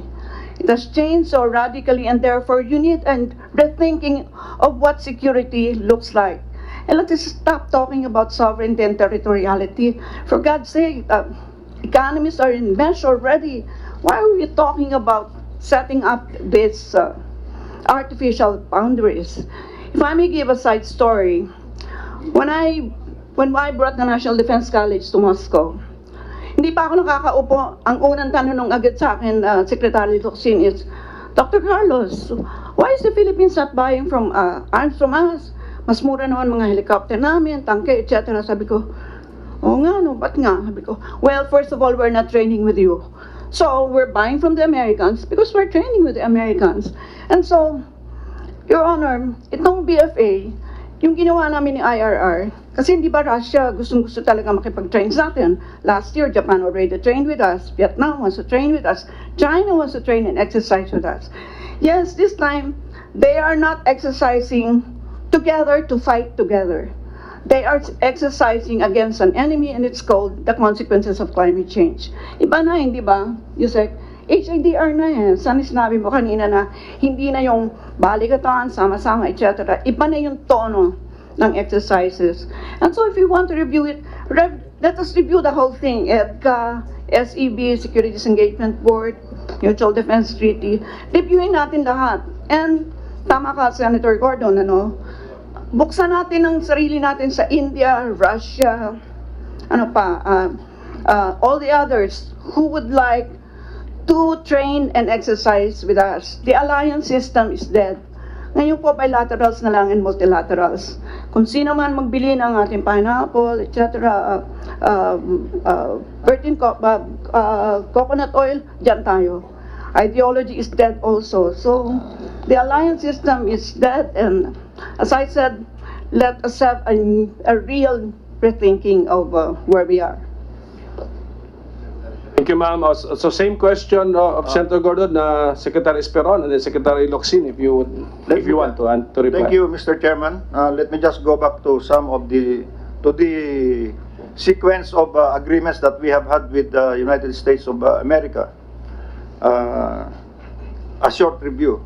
We had, of course, the visiting the military bases agreement in 1947 after the war, and that, of course, authorized the further stay of the United States forces in Subic and Clark and other bases after the war, when we became independent, 1945. Then in 1951, we came up with the agreement on which we called the Mutual Defense Treaty, primarily concentrating on any attack in the territory and public conveyances or military conveyances of the Philippines. But we will note that in the 1947 and 1951, there was not any governing rule on the conduct of forces in the Philippines. And that is why we had controversies on how they conducted themselves outside, except for rules and regulations that we had to come up every now and then. There was no formal visiting forces agreement that came about already in 1999 when we have terminated the military bases agreement. So no more USA, no more US forces in the Philippines, supposed to be effective 1992. So what we had, because by the MBA, we were provided all the weapons and all that we needed. They were all US. We were the first in Asia to have fighters. We were ahead. We had the blue diamonds, so to say. We had probably the best ships in Asia at that time, because they were all provided by the US. We did not, and we thank them for that. But that was part of the rentals. And so we did not develop our military industry, because we were getting it all from the United States. So when they left, what we have, we crafted our 1995 AFP Modernization Act. For 15 years, we were supposed to get from 30 to 50 billion a year. And what happened? I want to discuss that in the executive session. Secretary, excuse in the meantime, the Vice Chairman, Senator Tolentino, will preside. I need to leave for a few minutes to participate in the nationwide Pasa Lord prayer. Okay. Thank you, Senator Tolentino will preside. Go ahead, Secretary. And so, by 2010, we should have developed our armed forces of the Philippines. But I want to discuss, if we have to discuss that, we have to discuss it in an executive session, partly because of that. Then, this year, as of this year, we are already in the second tranche of the new modernization plan. But you look at our General Appropriations Act, and you will find out that we have 5 billion for modernization. 5 billion. 5 billion would be equivalent to something like probably 10 helicopters. So where are we getting the funds for our ships, and even for our submarine perhaps? And so I would like to make that as an input for the executive session. So you're saying we're not spending enough for our armed forces. We're not serious. You have a threat. You want to spend peanuts. That has been the whole history of our country's defense posture. Would you say that's correct, sir? Yes, sir. Thank you for giving the summarizing. In fact, when the first, well, we don't. I just follow what are the facts, no? The point was, even in the first tranche of this taxes, I had to talk with the president because I wanted the 13% from the first tranche of the new taxes to go to the military for defense, because 5 billion has never really been spent well through the years, right? They were supposed to do that every year, pero hindi naman nangyari. So, ang sinasabi ko, we go back to this. You need a VFA, and I agree with Secretary Carlos, we have to prepare also, Dr. Carlos, we have to prepare also for cyber attacks. And then I'll have to meet you in another committee on National Grid Corporation, putting that dark fiber there, and that might really intervene in our security once again. So, what I'm trying to get back here is, when we decide, and I'd like to ask Secretary Locsin now, at the moment, what is the national interest consideration in making this decision? I'm glad I heard submarines from Secretary Esperon, because kahit paano, yeah, but then I don't think it's executive session. I don't want to hide anything from you. The people must know. Now we have been bereft of caring for our military. We expect them to do something that we cannot, so we are forced now to have relationships with other countries. Diba? President, forced, nakakuha siya, hingi siya ng AK-47s dun sa Russia, hingi siya sa China. So to my mind, there's got to be a circling of the wagons on what we really need to do, prioritization. Ano ba kailangan natin gawin para sa armed forces? Ang kailangan natin handa para sa cyber attacks. Para sa ganoon, we can really live in peace and security and confidence. Secretary Locsin, sir? I take my cue from Secretary Lorenzano, who told me once, we may not win the war, but we can certainly give them a bloody nose. We cannot at this point give them any nose, bloody or otherwise, because we need time. And perhaps that's why we need to review the VFA, because while it is necessary for our national defense at the moment, we must prepare for the eventuality that, for example, like the U.S. bases. I was there in the Pentagon when they said, we're no longer interested. So we must wait for that eventuality. Yes, I believe we have to spend more on national defense. Indonesia and Malaysia, they all spend a lot more on national defense. And yet, we're one of the lowest. Yes, and yet, in spite of that, they are repeatedly attacked. And we are not that repeatedly attacked because we are backed up by American power. Because, you know, as I said once, and they got angry, you sink one of our ships and it's World War III and the end of the planet. That really helps. But we can't keep doing that, because let me give you an example of what really happened here. Scarborough was lost to the other guy because they came in, our ships, one ship, bravely confronted them, and the United States under Obama said, because Obama was looking for Chinese trade and investments, said, stand down. And so we stood down. Then Obama said, upon the promise that the other side is going to pull back too. Exactly. Stand down, and both of you, we stood down. They did not pull pull back. back. Both of you, withdraw. We withdrew, they did not, and created a fact on the ground. So it is against that eventuality that this administration, for the first time in Philippine history, is trying to build up, if not an overwhelming military superiority against an enemy, certainly the ability to hurt that enemy and make them think 10 times. Like the Vietnamese did to China.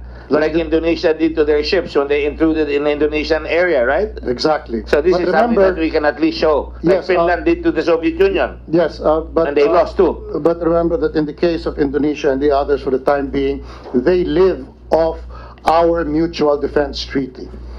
Because without American power in the region, none of these countries that have spent enormous fortunes can stand up to whoever.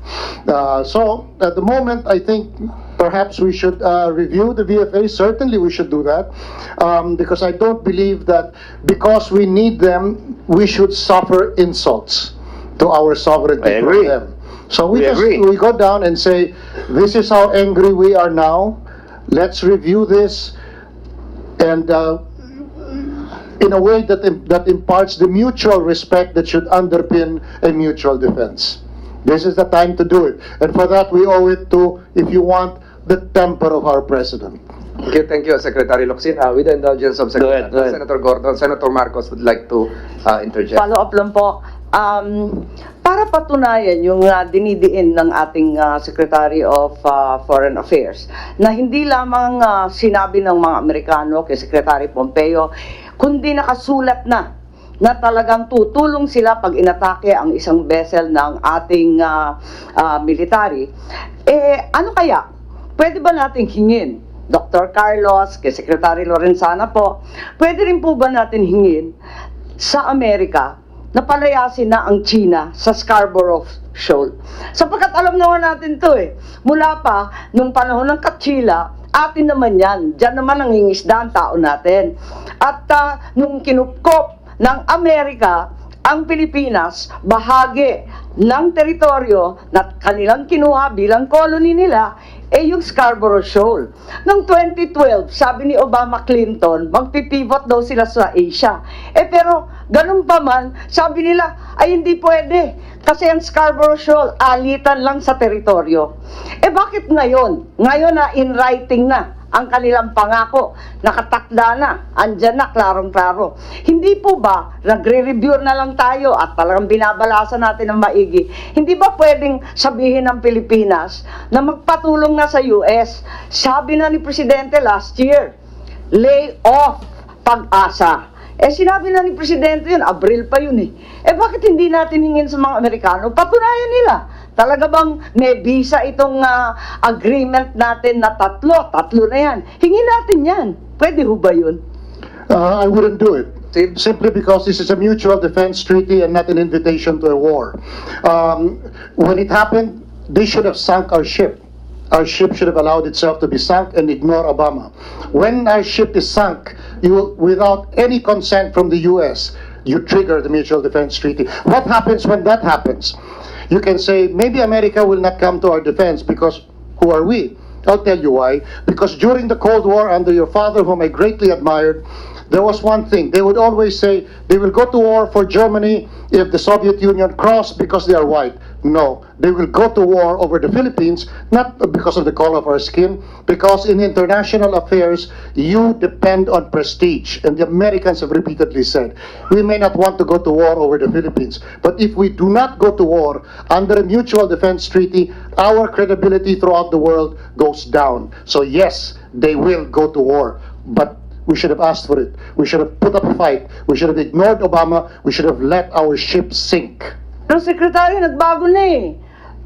Si Presidente Trump na ngayon, tapos si Secretary Pompeo, nagsabi na sila talagang tutulungan daw tayo eh. Talagang paninindigan daw nila yung MDT, paninindigan yung VFA at saka EDCA. Ba't subukan lang natin, hingin natin sa Amerika? Patalsikin yung mga Chinese dyan sa teritoryo. Memorize nila yan. Yung buong mapa ng Pilipinas, kinolonize nila eh. Di alam nila na bahagi yan ng Pilipinas. Bakit hindi? Hingin lang natin. Subukan lang natin. Sinusuri na rin natin ang mga agreement na to. Subukan lang natin. Well, when that happened under President Aquino, I made a suggestion, but unfortunately I was merely a publisher. I said, President Aquino and I should join what's our only boat? We had only one boat. And I will be a ship's cook. He will sail into the disputed waters. And when they sink it and kill the Philippine president, and the cook, me, that will trigger the mutual defense treaty. In other words, before you can trigger that, we must die first. Don't you think that's fair? You cannot ask under mutual defense treaty that another country go to war unless we first suffer an attack. Let's invite it. I ask for volunteers. Secretary Lorenzana, tumatawa po kayo. At alam ko na 15 anyos kayo nasa Washington bilang military attaché. Bawal bang hingin yun? Panindigan nila yung kanilang kasulatan, yung kanilang treaty? We have not tried that, Mr. Chair. Maybe Secretary Tidiboy would ask us as Secretary of Foreign Affairs. But about a year ago, I went to the Pentagon and I visited the Secretary of Defense, and we talked about the Mutual Defense Treaty because by that time I have been advocating for the review the Mutual Defense Treaty, and for some reason the U.S. do not want it reviewed. So I went to the Pentagon and talked to the Secretary of Defense and said, the reason why I want, I told them, the MDT to be reviewed is that while the MDT provides for an attack in one of our countries or vessels, the adversary seems to know this. They do not attack vessels of the Philippines. They just creep forward one by one, island to island, and said, to us that is our territory, to you it is not. So there is a disconnect between our interpretation of the MDT and yours. So yun po, Mr. Chairman, ang sinabi ko sa kanila, kaya gusto kong i-review para maklaro natin kung ano ba talaga yung territory na involved, na covered ng MDT, kasi sa kanila hindi kasama yung sa Metropolitan Philippines, yung Scarborough Shoal. Whereas, ever since the Spanish time, it is, as you said, Senator Amy, it's part of our territory. Po, si Dr. Carlos po. Pero hindi po ba talagang may report na yung AFP that there's been a substantial change in the presence of China since April 2019 when a Chinese warship appeared 7 to 12 nautical miles off Philippine coast. So iba ng itsura nun. Hindi na natin masasabi na maritime militia lang yan. Hindi na natin masasabi na patrol boats lang yan, mga military surveillance. Ito, warship na. At dumidikit na 7 to 12 nautical miles. Hindi po ba nag-iba na ang ginagawa nilang so-called patrol? Dr. Carlos po.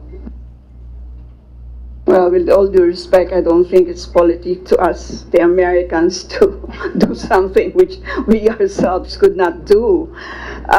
Plus, again, let me hark back to that theme I mentioned earlier, that the security architecture has changed. So our interest in the contested South China Sea is no longer the natural gas, the oil, but it's the fish. You know, kailan pa ako nasa National Defense? It was 1998. Binubuno na natin yung Code of Conduct na yan, no? So, wala namang mangyayari dyan. Okay, put it on paper. Do you have the, if you can put sanctions there and if you can bind the countries to follow? I doubt very much, especially Senator Gordon already noted the asymmetric, the largely asymmetric nature of the relationship. So how about we shift gear and talk about fish, because fish is the resource that we're fighting over. And whenever I go to China, I always tell them that whatever they harvest in their territory, pinapanganak po yan sa Palawan. Miski naman isang isda, hindi nakikishare sila. So how about we push a regional fishing agreement?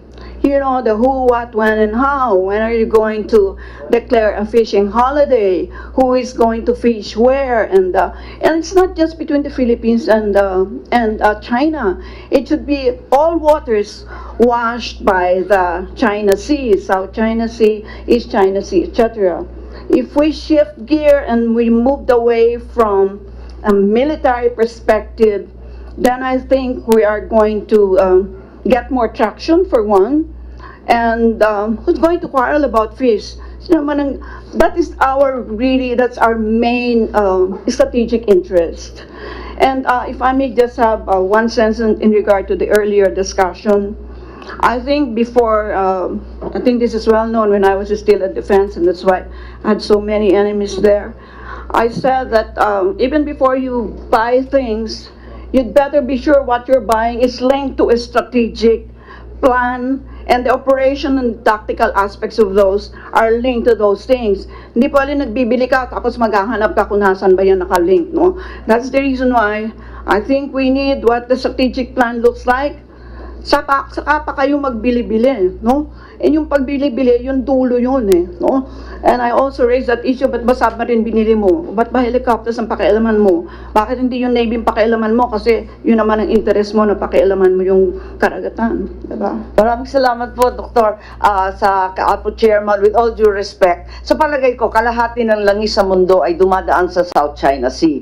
30% ng trade sa buong mundo dumadaan din dyan. Kaya talagang very strategic. Ang suggestion ko po, kabisado ni Secretary Lorenzana at saka ni Secretary June Esperanto, gayahin po natin yung sistema ng China ng assassin's maze, na talagang an inferior power with inferior, smaller weapons can cause great trouble for a much larger, superior power. Maraming salamat po. Senator Tolentino. Mr. Chair, I surmise in the interest of time, for a more cohesive flow of discussion, that we allow the National Security Team to discuss their presentations in an executive session. But before that, Mr. Chair, I would want to have the presentations coming from the Department of Justice as to the legality of all of this. The Vice Chair is now aiding you. I would want a little discussion on the Case-Zablosky Act, because the United States consider this as an executive agreement. I would want to have a discussion relative to the review. Would that entail a suspension, even though it's not part of the VFA, but part of the Vienna Convention on the Law of Treaties, specifically Article 59? Do we suspend this while we review?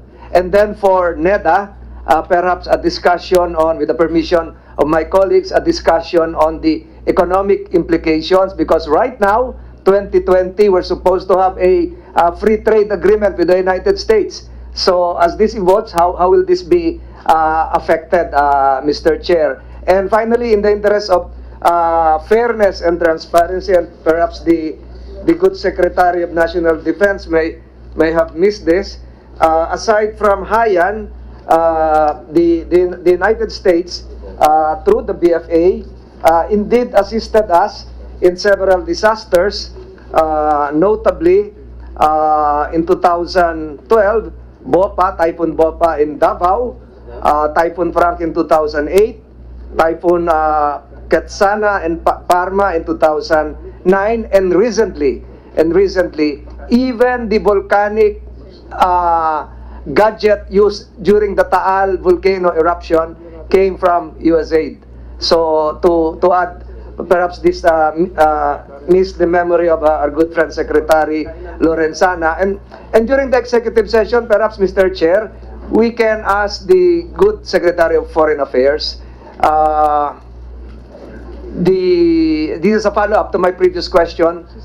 The appropriateness, if this agreement will be terminated, of having sub-agreements relative to the implementation of the MDT. Because I understand you were the one who signed the defense agreement providing us with materials coming from Japan. That was November 2018. And I have here with me a copy, and we don't have an MDT with Japan. And I have here a copy of an India-U.S. agreement. Also, they don't have an MDT. It has something to do with logistics. So, in the executive session, with the permission of the chair, if we can start with Yusek Mark Perret of the DOJ, and thereafter the NEDA representative. Thank you, Mr. Chair. Before you answer, Yusek, so we will just have working lunch na muna rito, okay, and then because so that we can talk about matters we can publicly talk about, no? So economic, DOJ, etc. And then maybe after our lunch we can now hold our executive session, and we might adjourn our hearing during already the executive session. So those resource persons who were invited to talk about matters like concurrence of the Senate to treaties, this is now also your time to comment on the pending resolution. So, Yusek Mark, please answer the question of Senator Tolentino. Thank you, Mr. Chair. Thank you, Mr. Senator. We understand the case Subloki Act was or has been treated by the Supreme Court in relation to the requirement under the Constitution that the other contracting party with respect to a treaty relating to the entry of forces as well as foreign facilities in the Philippines be considered by that party as equivalent to a treaty as we treat it under Philippine law. And this particular question has been a vexing question even to our Supreme Court, especially in the context of the Madeline versus Texas decision of the Federal Supreme Court of the United States. And we refer specifically to the case of Nicolas versus the Secretary of Foreign Affairs, where the members of the Supreme Court were divided on exactly how to treat the consequence of this act in relation to the constitutional requirement. But we note, Mr. Chair, Mr. Senator, that the majority of the court in that case treated the VFA as a treaty, meaning it complied with all the requirements under our constitutional scheme. If I may, but perhaps the core question here is that can the executive withdraw from an existing treaty, given that it's not part. There is no precedent yet. The only precedent that I have here is when Jimmy Carter, President Carter, withdrew from the U.S.-Taiwan military agreement unilaterally because of perhaps the one China policy. So I think your study has to evolve in that initiative, Yusek. Yes, Mr. Chair, Mr. Senator, thank you for this particular input. As probably the body is already appraised of, the Office of the President has requested the Department of Justice to look into this matter specifically. When will you finish? We are still in the process of finalizing our report to be submitted to the Office of the President. And as can the draft or the final report be furnished this committee? we would have to submit it to the Office of the President as a courtesy, Mr. Senator, but should there be a requirement, I think the Office of the President would. Because, Mr. Chair, I have with me, and I'd like to make this as part of the records, the joint report of the Senate Committee on Foreign Relations, Committee on National Defense and Security, dated 1999. And it involves everything. And Mr. Chair, to shortcut all of this, I'd like to turn this over to you and to the committee secretariat to be part of the records of this committee hearing. Go ahead, Yusek Perete. Yes, Mr. Senator. Once we finish the report and submit it to the Office of the President, we would request, upon the instruction of this committee, if it may be made public or at least shared to this committee. Okay, NEDA, please. On the B9 resolution about the implication of the possible termination of the BFA, so on the economic side. Good afternoon, Mr. Chair. Martha Flores. I'm from the Public Investment Staff. We have a draft response to the letter invitation for listing benefits of the three. If you allow me, I'll just read some of the comments that were put together. Maybe I'll also introduce first that maybe it was given to us that the task of putting all the comments together, because I'm with the Public Investment Staff, and we're the ones dealing with U.S. aid. That's development cooperation. That has nothing to do with the VFA. So I'll beg your that I am not so into the. I'd just like to read quickly the seen benefits on. The VFI benefits of the VFA, is on promoting greater amity and cooperation with all nations. We're couching it around the Philippine Development Plan goals and objectives. In that, this is it's designed to promote interoperability, maritime safety, security, maritime domain awareness, and humanitarian assistance and disaster response between the Philippines and the U.S. This is consistent with the strategy set out in the Philippine Development Plan. Chapter 18 specifically on ensuring security, public order, and safety to strengthen existing bilateral agreements and defense cooperation agreements. So that's it's the benefit of listed benefit on. It is on establishing a credible and self-reliant defense posture.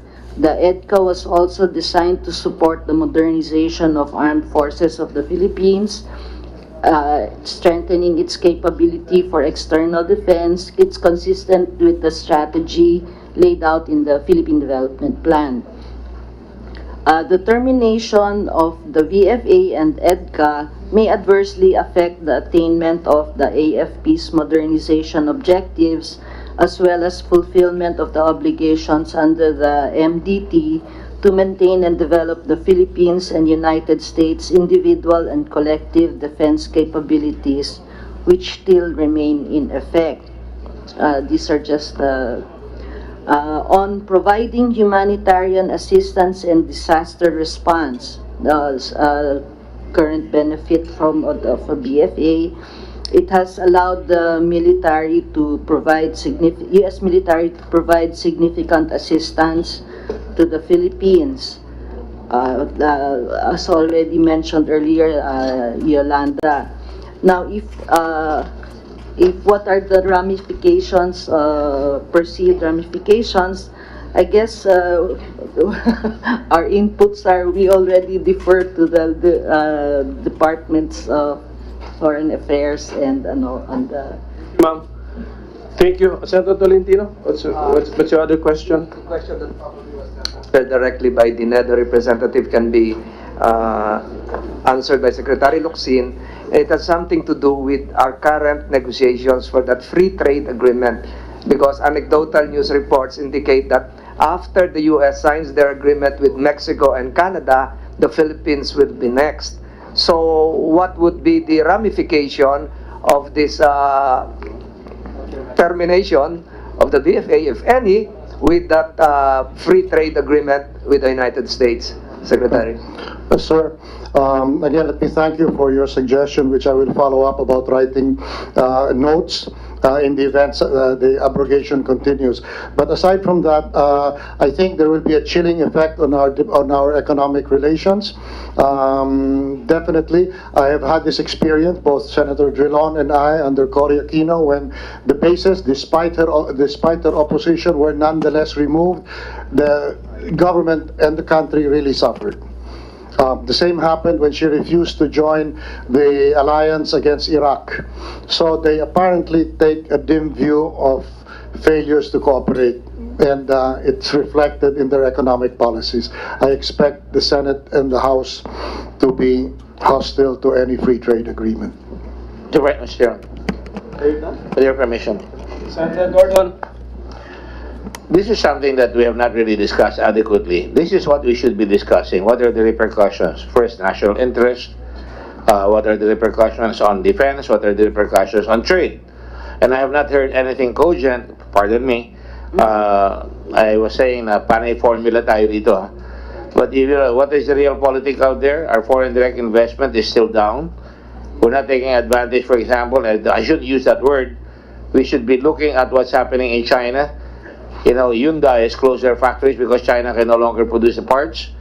Apple is not producing because they're closing their factories down. And we should be looking at trying to get more business from the Americans to come down here, like Vietnam is doing. I don't think we're watching the story here. That's what I would like to do. What happens here? And what happens if we retain it and we have a lot of goodwill with them? Maybe, I don't know, we can get more purchase in terms of foreign investments. Would you agree with that, sir? Secretary Locsin? Definitely, there's a special relationship between the president and the Philippine president and the U.S. president, which I believe will be in the last analysis.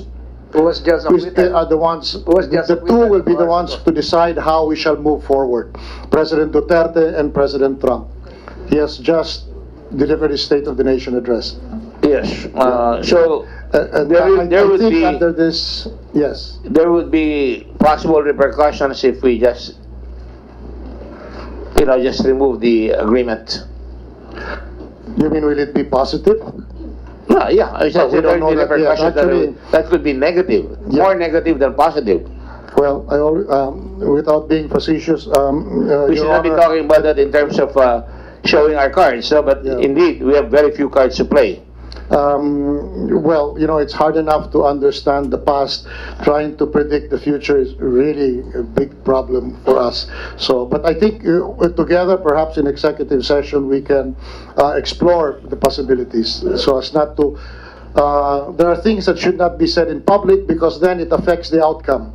Yes, without meaning to. Of course, that's why I said those remarks. I made those remarks. Thank you, sir. Just one question on Secretary Locsin, Mr. Chairman. Senator Drilon. Yes. In the course of your presentation, Secretary Locsin, you mentioned very clearly that the termination of the BFA must be viewed in terms of the overall national interest of the country. May I ask a direct question? Will the termination of the BFA be in the overall national interest of the country? I would rather answer that in executive session. At this point, it's beginning to trench on our ability to maneuver. This is a situation that was created where we can also use it to negotiate for better terms under the VFA, even if we find it absolutely essential to the national defense. But if we show our cards here now, perhaps it'll be a little harder, Your Honor. Thank you. Thank you. There is, sige. But isn't that embarrassing? The very fact that we cannot even discuss it and, without revealing our cards, because we really have very few cards to play. That's all I'm going to say. Thank you. So, a question to the Secretary of National Defense.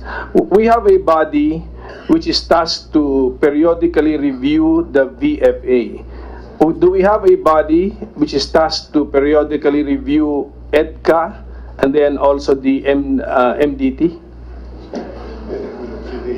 None, Mr. Chairman. I'm not aware of anybody that is tasked to do that. Review. But I have a team at the DND who are looking at it already and talking to the other side on how we go about crafting or revisiting the MDT. For the EDCA, I am not aware of anything, Mr. Okay, so MDT, DND na. Okay. And then, Yusek Rambuanga, yung review nyo of the VFA is really, you really limited it to the VFA? You're not looking at EDCA, VFA lang? Okay, sige po. Yes, sir. Basta klaro po yan. Okay, so before we go on executive session, or you can finish your lunch, anybody who wants to comment on the Drilon resolution making withdrawal from treaties valid only with Senate concurrence, that is resolution number 305. So, may we hear from our resource persons who want to comment? Secretary Malaya, Secretary Malaya? He's our resource. Mr. Chair, and also in relation to what the good Senator Tolentino had asked, if there are precedents in U.S. law on the unilateral revocation by the U.S. executive of agreements.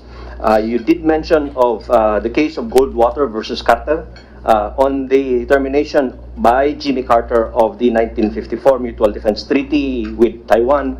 There are two other cases that we found out, and this is Beacon Products Corporation versus Reagan, and this pertains to Reagan's unilateral termination of the Treaty of Friendship with Nicaragua.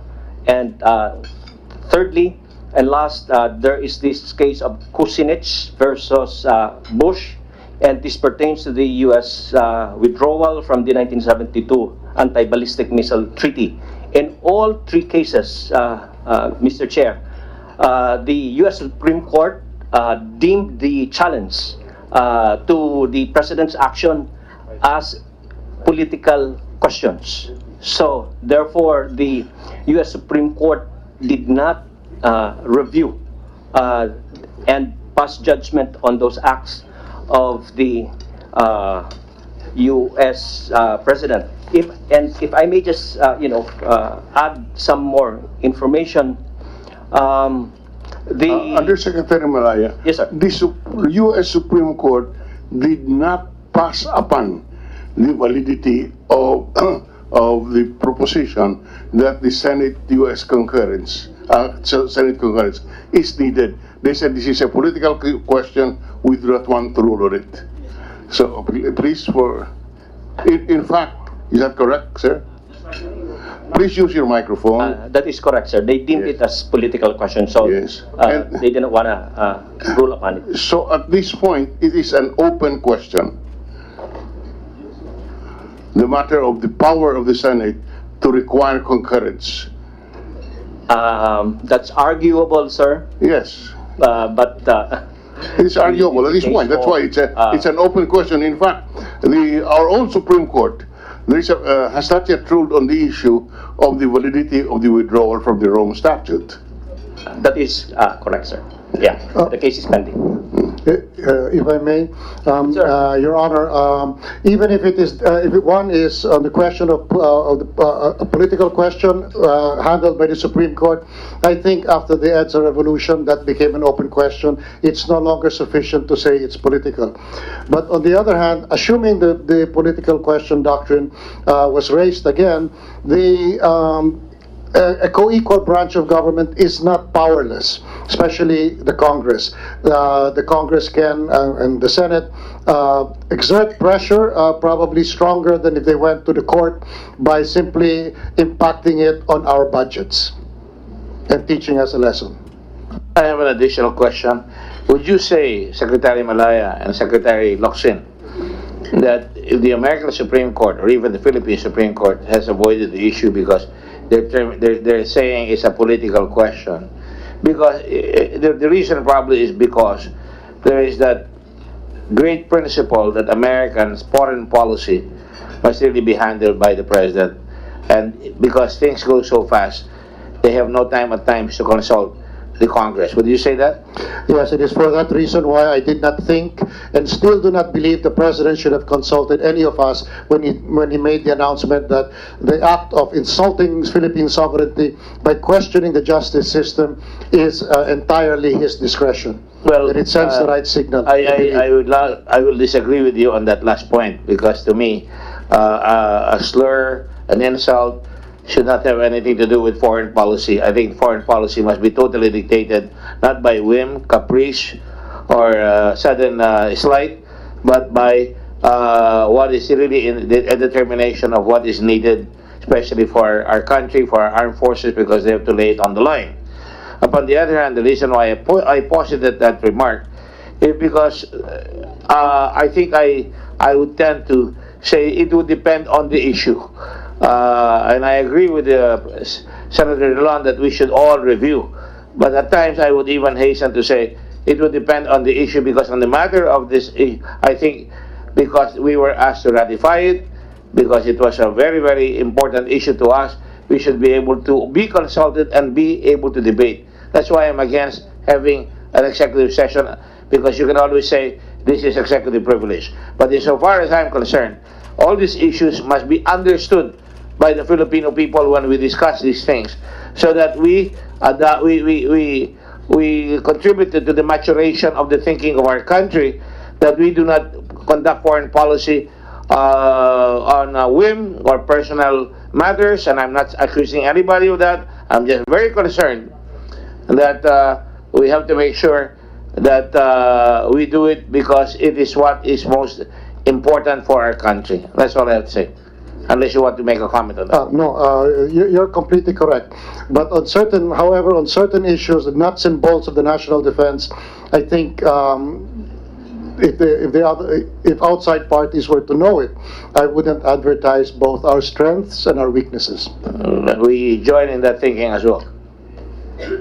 Senator Tolentino. I don't want to get the ire of my colleagues here, because I'm for the strengthening of the Senate vis-a-vis existing constitutional provisions. But if I may ask directly the DOJ representative, hypothetically, would it be part of your review system that you recommend later on, that instead of entering into a new agreement, the Philippines just enter into an executive agreement with the United States to facilitate everything? Because the current treatment right now is we treat this as a treaty.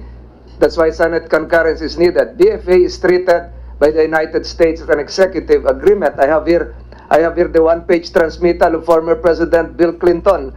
Pursuant to subsection B of the K-Sablowski Act, I hereby transmit a report prepared by the Department of State concerning international agreements, addressed to the Speaker. So will that be part of your, I'm not giving you some insights that will probably be against the sentiments of the members of the Senate, but will that be part of your report or review, that we just go into an executive agreement? Mr. Chair, it's a very leading question. Yes, you say. It's actually part of our review, and a number of decisions by the Supreme Court likewise inform us of how to proceed with this particular question. But as we have previously stated, we are still finalizing that report to be submitted to the Office of the President. Chairman, I think forever this issue of presidential prerogative in foreign policy, or even for that matter, declaration of war, if you look at the whole history of the United States, which has always been at war, Even Truman did not go to Congress to ask for a declaration of war against Korea. He termed it, in a very good legalese, if you will, termed it as a police action done with the United Nations. So, in the same manner, previous presidents before him, even Wilson, tried to stay away from World War I, or for that matter, FDR, tried to stay away as long as he can. Because going to Congress would later on, as thought by the executive, would say that is going to impinge or impugn the president's capability to be independent and be able to judge the system as it goes. Thank you. Undersecretary Malaya, you are the Undersecretary for Treaties. Yes. I'm the Undersecretary for Administration, but I used to Used to head the the Assistant Assistant Office Secretary for of Treaties and Legal Affairs. As far as you know, does the FA as an institution already have a position on whether or not Senate concurrence is needed in the withdrawal from treaties? Meron na ba kayong position dyan? Wala pa? There are inter-office and inter-agency discussions ongoing, but so can we ask for a position paper? Can you help guide this committee, or just give us your inputs on the resolution by furnishing us with the position paper? Yes, Your Honor. And may I point out to the Undersecretary and to those who will study the issue that the wording of the need for Senate concurrence, or the Senate concurrence in treaty making in the U.S. Constitution is different from the wording in the Philippine Constitution. Now, in the difference in phraseology, is there an effect? Ang gusto kong sabihin, U.S. law, U.S. jurisdiction may not automatically be applicable to the Philippines because the wording is not exactly the same. That is correct. So just please pay attention to and we'll study it very carefully, Mr. Chairman. To the difference in phraseology, meron pong ipakaibahan. Okay. So, yeah, I will work with the Assistant Secretary of OTLA, Mr. Igor Bailan, who is at the back. Anybody else who wants to comment on any of the 5 resolutions pending in our hearing? Okay. Then, because kung wala na, we will suspend and then go to executive session. But Senator Tolentino? This question, to supplement the previous question of the chair, is there a body that reviews, similar to DFA, our visiting forces agreement with Australia? Or is it covered by the same body? The same. USEC. So all visiting forces agreements falls under? Yes. Yes, because notably the only difference that we can take note of that is the environmental concern with the Australian VFA, if I'm not mistaken. So probably that's part of your review. Okay, so anything else? Okay na, we will.